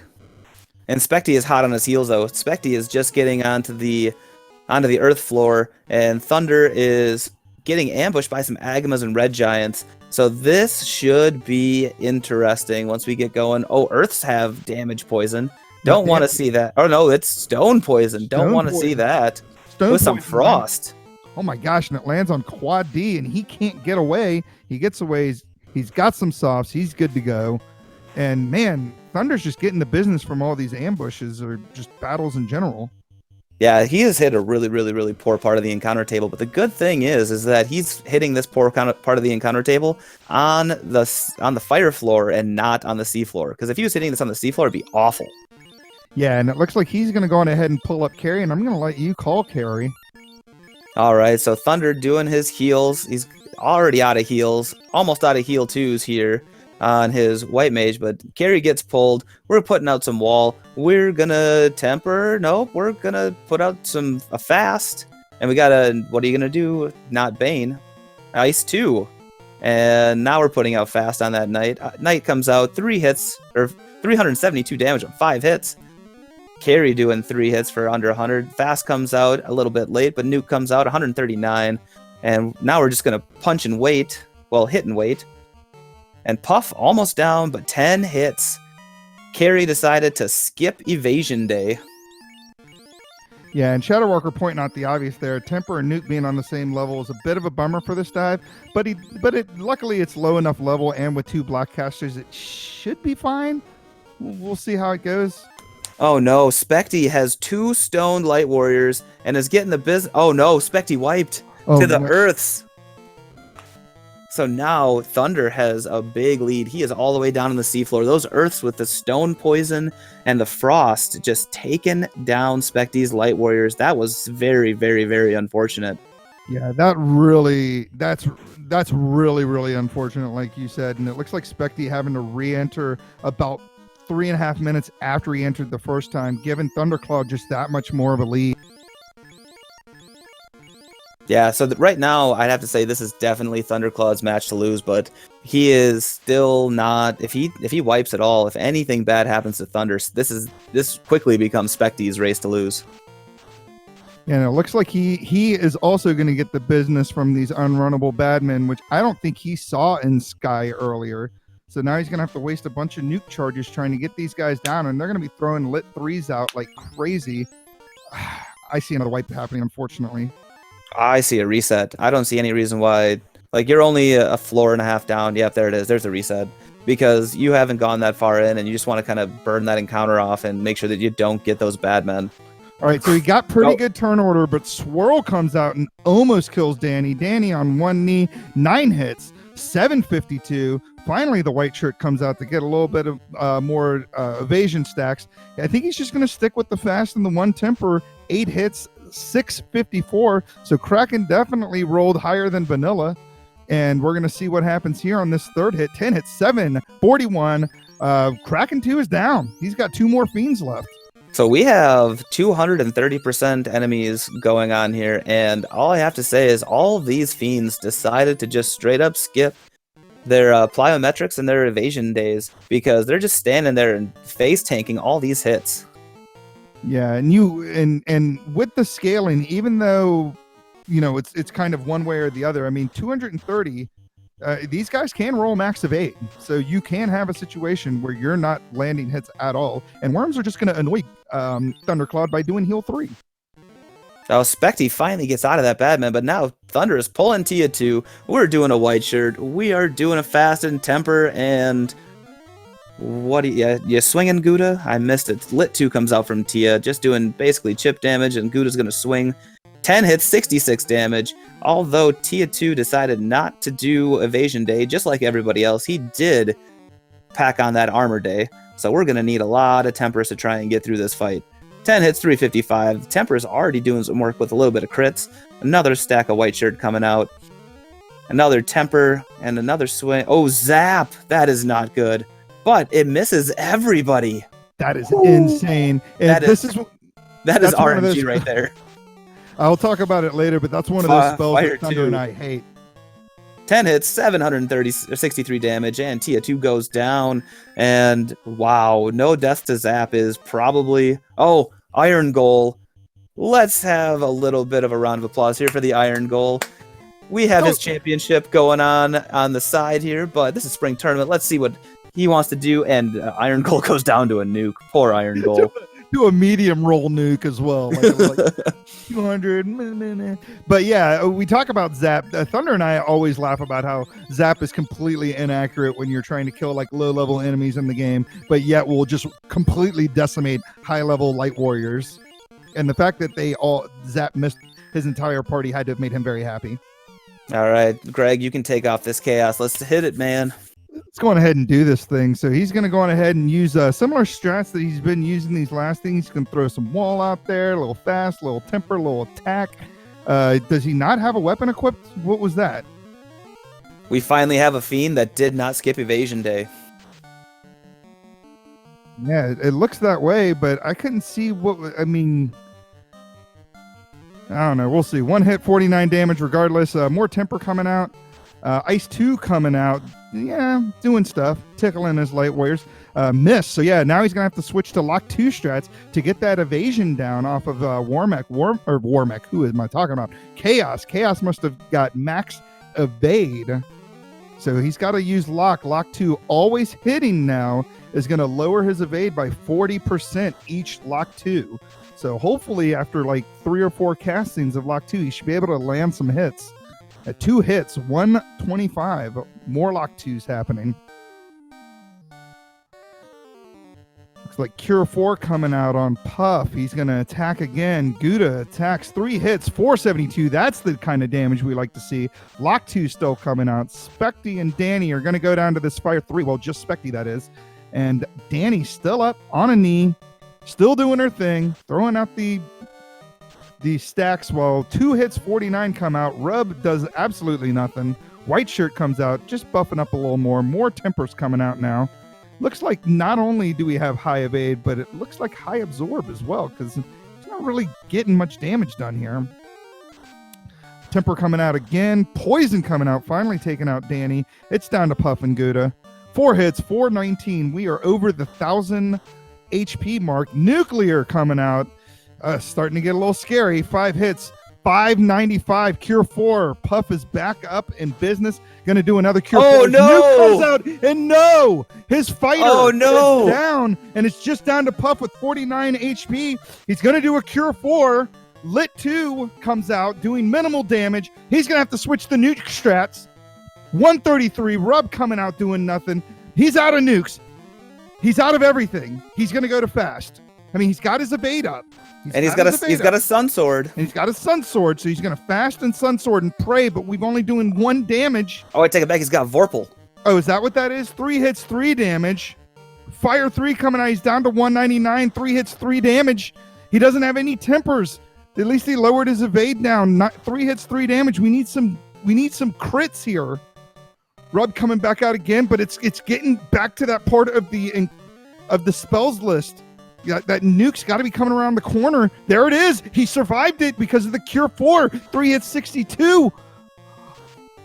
2 hits, 53. Oh, the 2 takes him down, and we've got a wipe and Spectie. Oh, that is heartbreaking. That is heartbreaking. Vorpal doing Vorpal things. 3 hits, 3 damage. Whew.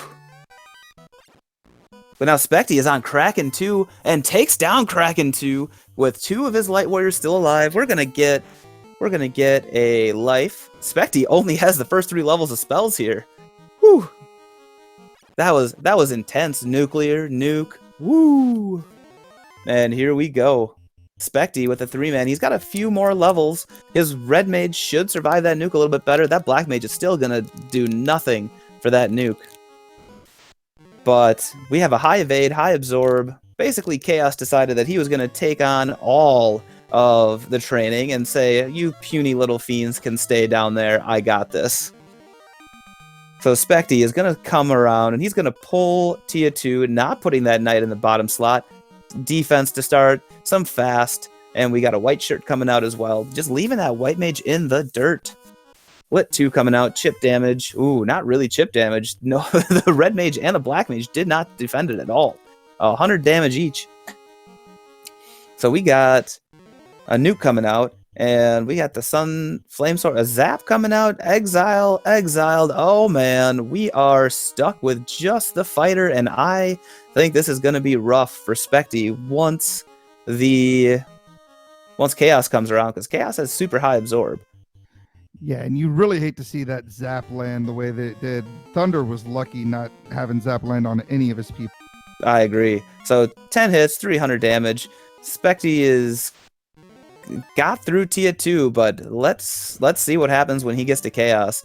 I mean, he's got enough heal pots to get it going, but he does not have the power bonk, which likely would have been in either loose or in waterfall, because waterfall is the only place we haven't seen.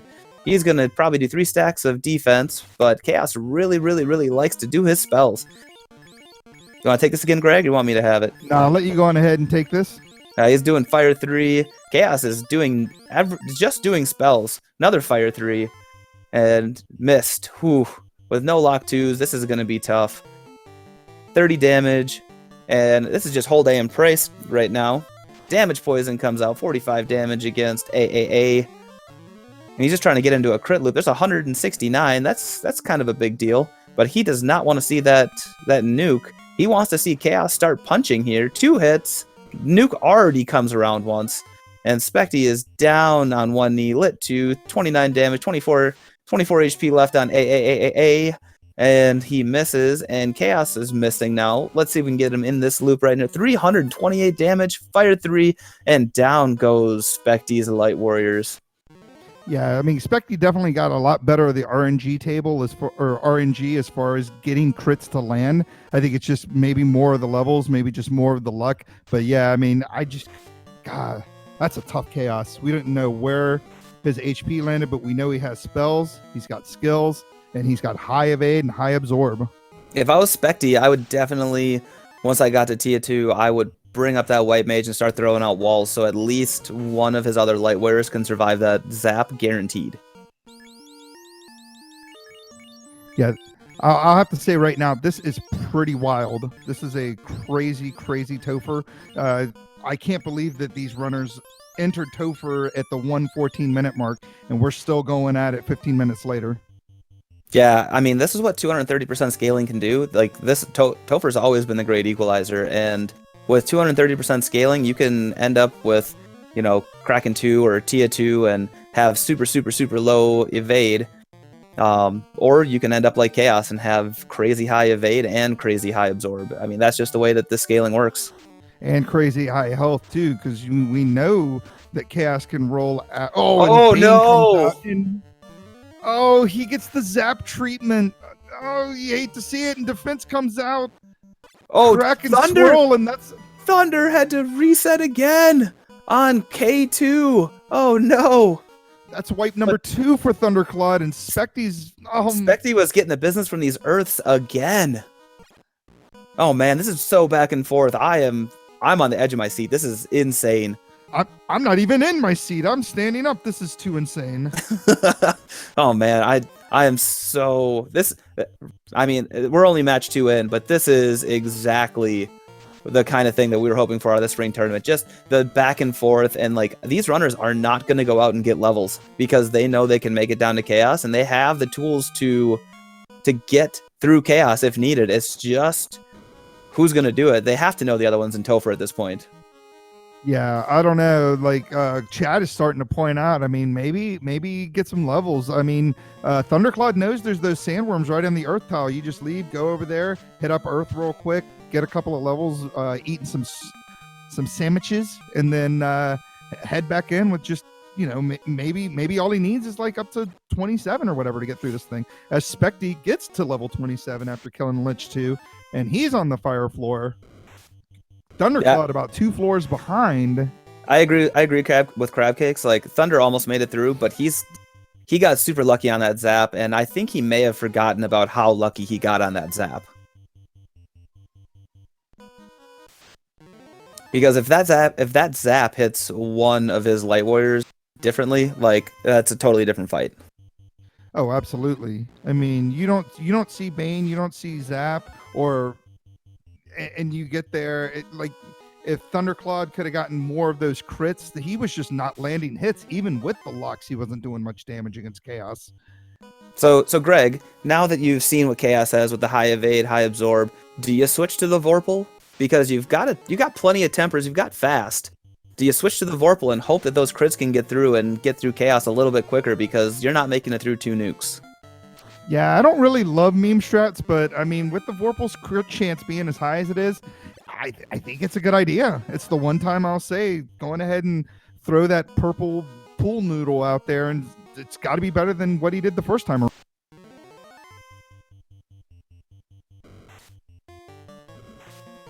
I'm not sure he had low absorb, Crab Cakes. He was only doing... I don't know. I don't remember what he was doing. I know that the Vorpal was doing 1 hit, 1 damage, so... Had to have been, higher than a 20-some absorb? Yeah, I mean, I always thought that it was the high evade, low absorb. You want to have the Vorpal, because the Vorpal has the crit chance to break through that evade. And we got Spectie already down here on Kraken 2, and Kraken 2 just bodying quadruple A. And he's doing a nuke, and he's getting a fast out, and Kraken 2 has got to be almost done with health already, because Kraken 2 didn't have a ton of health. Spectie going full on, just full offense, which is exactly what I like to see on K2. At the same time, the Thunderclaude is pulling carry 2, so Thunder is not very far behind. Oh, that red mage gets bodied, and that is the life caster. So Spectie is going to have to go into this tier 2 fight with a 2-man, and it's going to be just his fighter and just his black mage. So this is going to be interesting, folks. Yeah, Can Spectie make it through? Yeah, this is definitely rough, and I made a comment earlier about how I thought that with this particular flag set, or where the not flag set, but where the spells landed, that the tail was not required. I am eating my words right now, because if he had gone to Ordeals and had his tail, he'd have that life on his white caster, or on his knight. He could bring some people back to life, and yeah, I mean it's definitely helping out, but man. What is happening over on Thunderclaude's side? I look over, Gouda and Danny are both down, and he's getting snorted on. Like, I'm not sure what's happening. He got away. His red mage is still alive, so he can bring up his white mage and do some life 2 cure 4 action. He's not Spectie's already back down to 1 light warrior on Tier 2. He's got and Spectie just got bodied by Tier 2. He is also not going back for any more levels. So this is getting interesting. If I'm Spectie, I have to bring back that white mage at some point, even if it's just to eat some hits. Yeah, I don't know. Wow. I mean, let's just go on ahead. We'll call this, and then we'll see how Spectie decides to do from here. Swirl comes out doing swirl damage. His wall coming out.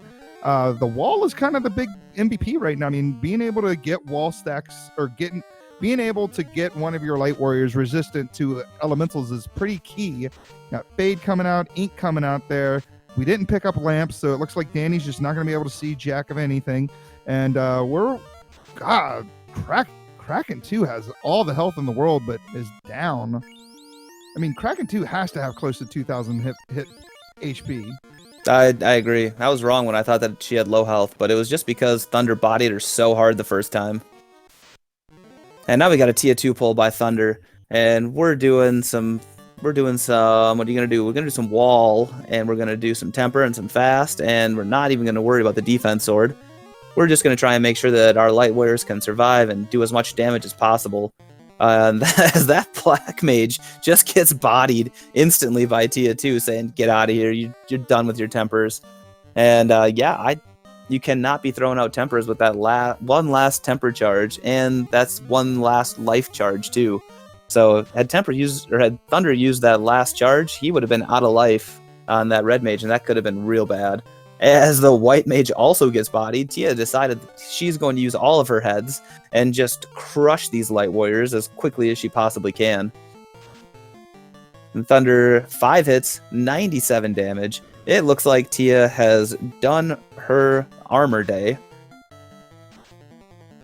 And 5 hits, 211. We got a crit through, and we got 3 hits, 55 damage. And there's the zap, which the wall gets to make sure that nobody gets zapped through a wall, thankfully. So we didn't get our 3 out of 256. 3 hits, 3 damage. Vorpal doing Vorpal things, and goodbye, red mage. And Tia 2 is down. Does Gouda have life? He does. He does. And he picks up that white mage, who has life too, which saves a lot of heal pots and a lot of menuing. Yeah, and that's huge right there. Like I said earlier, I'm eating my words about the tail not being required. Tail by far is required to get through that particular battle. I mean, he's able to bring his people up. Now he's going full party into chaos. He has the information from the first chaos battle. I'm assuming he's throwing locks out from the get-go. He's going to use his last wall, and he's going to fast and do all of his lock 2 charges. And he's doing a lot of prep for this battle. Yeah, it's not a bad idea considering he knows that Chaos is spell happy. So if he can get these fire 3s, these ice 2s, these lit whatevers, the rubs and all that stuff, not to land on any of his ribbonless warriors, and then of course to make sure that he just negates all the damage from those spells, he can get those lock 2s out there, start doing some damage. Poison's still coming out, doing a lot of damage on Danny, but she's down to 1 knee. 9 hit points left. Lock 2 coming out again. So we're just going to get that evasion down. He's completely out of cure 4s. I couldn't tell what he did, but Ice 2 takes down Danny, so I'll never know what Danny was planning on doing to Puff. As Lock 2 comes out again. We got another attack. 4 hits, 292. Still has a lot of evade because that was only 4 hits after a bunch of lock castings. Another Lock 2 coming out. I mean, evasion's been knocked down, about 200% at this point, it seems like. So he's got to be landing some hits. 6 hits, 341. It looks like he's in a much better spot than he was last time, but he needs to get his HP up, especially maybe on Puff, because we do know Nuke and Nuclear are coming around at some point in time. As Spectie pulls up Kraken 2 on his screen, but we're going to keep an eye on the Chaos screen. Again, lowering that evade. I think at this point, Chaos's evade has to be at a minimum. He does not need to do that anymore. He can go on ahead and switch over to Tempers if he has the charges. I'm not going to try to do Twitch math right away, but I'm sure he's okay as Heal 2 comes out. Nuke taking out Spectie, but Puff and Gouda are still up. 9 hits, 204 damage. Cure 4 is going to land on... Oh, no, Nuclear comes out! Oh, 92 damage. Low roll Nuclear. Oh my gosh. He's just down to 87. 9 hits, 283. Oh, the turn order. 194. And he takes him down with an official SRL time of 1 hour, 39 minutes and 56 seconds. Oh my gosh. GG Thunder. And let's go on ahead and move over to Spectie. We'll get Thunder in here in a little bit. Spectie's going to go on ahead and try to take out Tia 2 for the 4th time now. Is it the 4th or the 3rd time? I feel like he's taking quite a few wipes here. A lot of wipes, but it hasn't always been to Tia 2. He's had some issues with Earth, some issues with fires, but 10 hits, 62 damage. This Tia has armor day, so we're just going to nuke the crap out of Tia and hope that she goes down. And he doesn't want to use up the rest of those nuke charges, but I guess he's going to. And Tia 2 is down. So this time, Spectie gets through Tia 2 with all 3 of his light warriors alive, which is huge for this. Yeah, but he has not seen Chaos. I don't know if he has lock 2. I haven't seen his spells list on his black mage. I don't think his red mage has it at all, but we're gonna look into it. And he does not have Shadow lock Walker, 2 because he doesn't have any level 4 or higher spell charges other than warp. So he skipped out on those locks on lock 2. And Shadow Walker correcting me, he did make it to chaos one time with a solo fighter, and so he's just gonna have to do what he has to do next time. But he did not bring up that white mage as a meat shield, which was surprising. Okay, I'll start with Fire 3. And we're putting out a Zeus gauntlet and a nuke charge and another hit. So 46 damage by quad A, and nuke only doing 153. Zeus gauntlet chip damage of 26. Ice 2 coming out and doing some chip damage to the black mage and to triple A or quad A. And that Masa right now is only hitting one hit, 74 damage. Another nuke coming out for a 166. And what you gonna do? We're gonna go to drink strats at this point and brack and pray. Masa coming out 74 damage. Another Fire 3 taking out BBBBB. More drink strats. We're trying to keep quad A alive. 94 with a crit heal pot for keeping that HP up above 500. And there's the nuke, 210 damage. So he's in nuclear range just barely with 332 hit points left. Missing. Rub coming out for Chaos, trying to rub down quad A, just not working. Fire 3, Chaos is super spell happy. 3 hits, 368 damage against Chaos. So Spectie's gonna 285 that time, damage poison, 64 damage. Here we go, another miss by the Masamune. Fire 3, more chip damage, that ribbon doing its work. Come on, quad A, get it done. Stop missing, another Fire 3, down to one knee. The fighter, 527 damage. Come on, quad A, you can do it. Another miss. Nuclear, and Spectie just not having it. That Chaos is not playing around. Yeah, and unfortunately, it looks like Spectie's going to stare at his screen a little bit. He's going to try to figure out what he wants to do, whether he's going to try to go in for the 5th time. And over on SRL, it does look like that Spectie has, in fact, forfeited the race. He said wipe the Chaos 5 times, and he has hit his limit, which I do not blame him.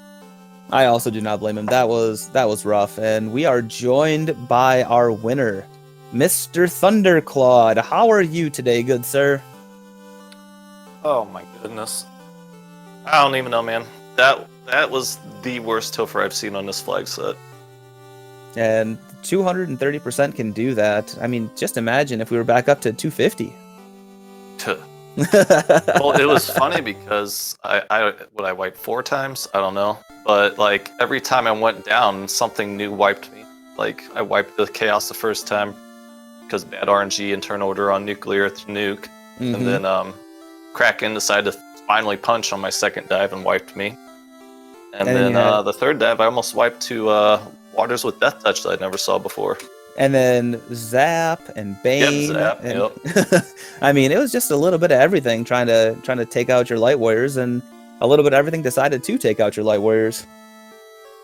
Yeah, but it was kind of stressful going through Topher. I was like, I knew Spectie was a pretty good runner. I saw one of his practice runs, and he was nobody to sleep on for sure. So I knew when I wiped in Topher the first time, I was at least concerned that he was in there the same time I was, and.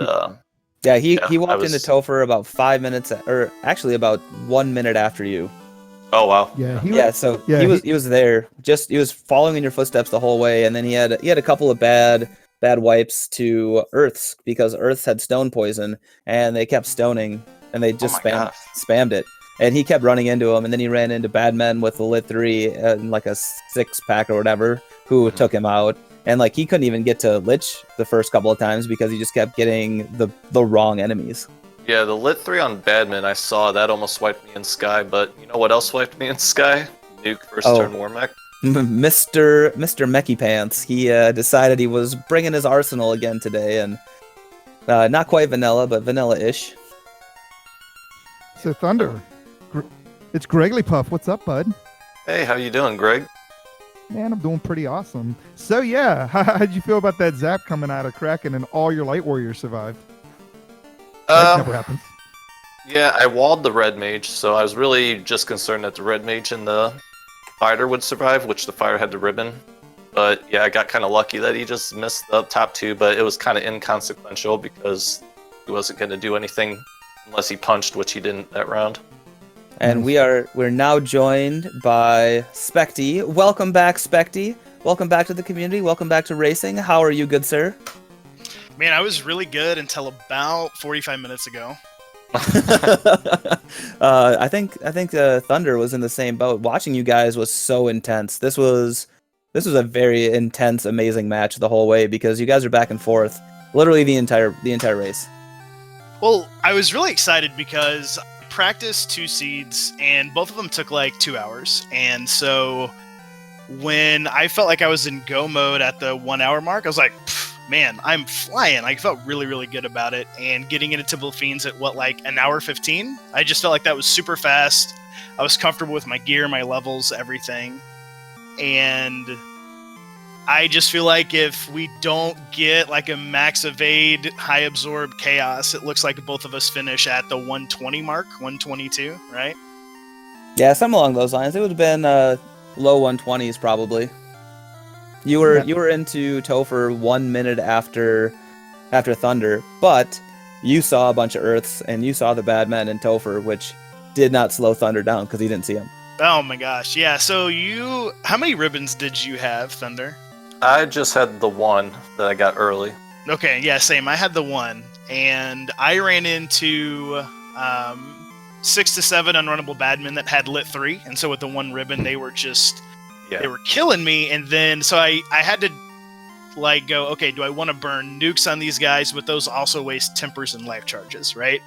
And the Earths had stone poison, and I ran into at least 80 Earths on the Earth floor.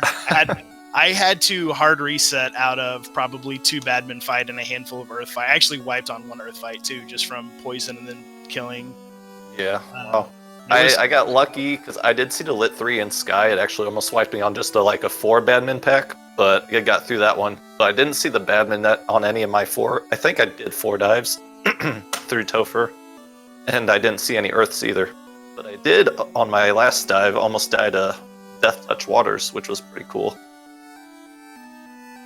Yeah, we had in chat really early because the early game, you saw no scripts, you saw no touches, you saw no spells, and somebody pointed out, they're like, man, this late game is going to be brutal. That actually occurred to me too. I was like, this early game's going awfully smooth. I haven't seen anything too bad. I'm kind of scared.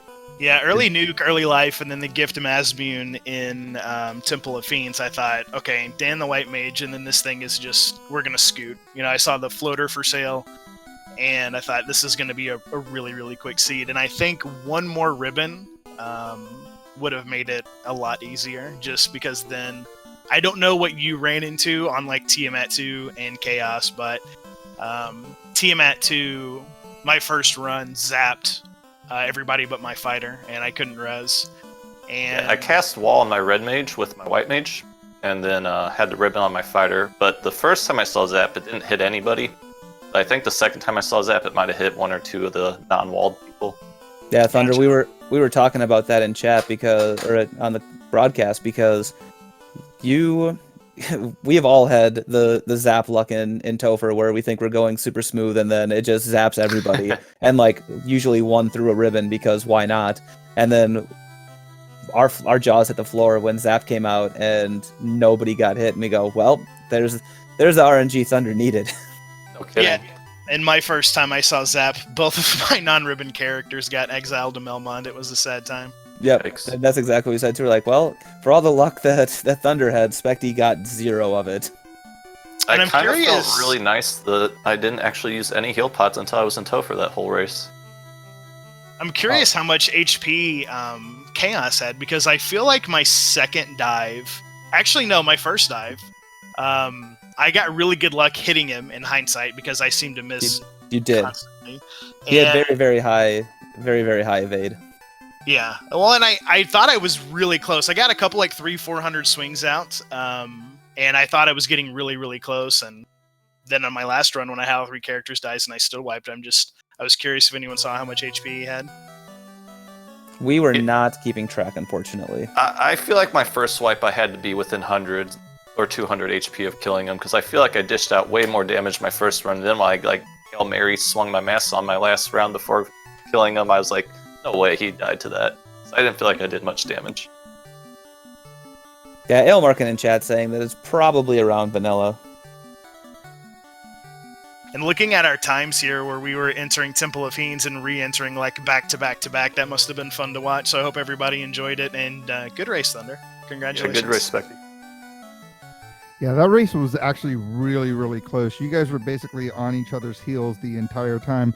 The real only route divergent the two of you made was that Thunder went to Ordeals and got the tail. Other than that, I mean, you guys were like doing all the same things. He went into ice after you did, Spectie, but warped out and did the crystal turning, got his key and was in go mode. And then you guys kind of did your Fiend dungeons in different orders, but you guys within like 70 seconds of each other going into Topher, and then Topher just gave both of you the business. I think we're good here as far as this broadcast is concerned. Like I said before, we do have a 4 o'clock race on Speed Gaming 2. Is it 2 or 4? Gouda, do you know? Do we have Right it? now we have a current race that's probably wrapping up with Carnot and Sonya on Speed Gaming 4, and the race tonight at 4 o'clock is currently TBD. I don't have the Speed Gaming schedule up. If Danny wants to throw it in chat, if she knows what it is or what channel it's on. Yep. And we've got let's see, 1, 2, 3 races tonight. Yeah. So And then another 3 races tomorrow.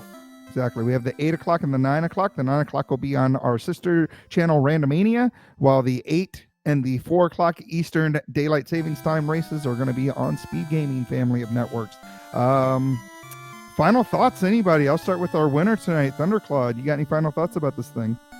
Yeah, this is very fun. If you're interested, you should definitely join a Randomizer community. Join the Discord. You don't have to be good to have fun with this. You know, join, play. You'll get better as you go. And I also like to add that I enjoy that Spectie is also a fan of the black background. Nice. Spectie, you got anything left for us? No, that was a fun one to play until the end. I hope everybody enjoyed watching it, and excited for next week. Yeah, so right now, as far as our standings are concerned, myself and Thunderclaude are our 1-0s. Spectie now, unfortunately, dropping to 0-1 to hang out with Dark Moon EX. We still have another 35 races left this week until our reveal show next Monday, which will be hosted on Randomania at 9 p.m. Eastern Daylight Time. Gouda, you got any final thoughts before I see us off? Oh man, I always have final thoughts, you know me. So join in on our Discord. You can follow us, or you can join in our Discord. Danny's put the link in. On our Discord, you'll see where all the races are. You'll get notifications. You can add the spectator role, so you don't have to be trying to search for us. Even if you don't want to race, just come in, join the Discord. It's a really, really, really good way to keep track of what's going on with the Final Fantasy Randomizer Spring Tournament 2020. This is the best time of the year to be part of this Discord. There's tons of races, tons of new people, tons of people talking strategy and how to race and what to do in these flags. Make sure that you join us on YouTube. We have a YouTube page that our good friend Dangwoo is keeping up with and just exporting as many VODs as he can to it. The YouTube is just packed full of races. We have all of last year's spring tournament. We have all of last year's OSV, the Duckling Derby, the Platypus Invite. We've got everything on that YouTube. And for those of you watching on YouTube, we're going to make sure that we get that Discord link in, so that way you can get to our Discord and keep up with things as they happen on Twitch. Make sure you give these runners a follow. Make sure you give Danny383 a follow. She is the MVP of this spring tournament so far and last one. Make sure you give these runners a follow, especially if you like what they do. I mean, I know Thunder's run races all the time. Spectie's on Twitch a lot. So, I mean, give them a follow. Show them that you love them. Other than that, I think I am getting a little dry mouth from all this excitement, Greg. Take us off, man. Yeah, that was way too much excitement for me, even myself, to handle. So, yes, I want to thank everybody, Speed Gaming, for having us out. Mind of Me for doing the restream from Speed Gaming. Pretty awesome person there. Danny, 3883, always killing it with the tracking, keeping everything updated so that we sound like we actually know what's going on. And to, of course, our runners, Spectie and Thunderclaude. Make sure you give them a follow there. For myself, Gregory Puff, and my comms partner, Gouda632, I got nothing else for you. Join the Discord and check out the race at 4. Have a good one.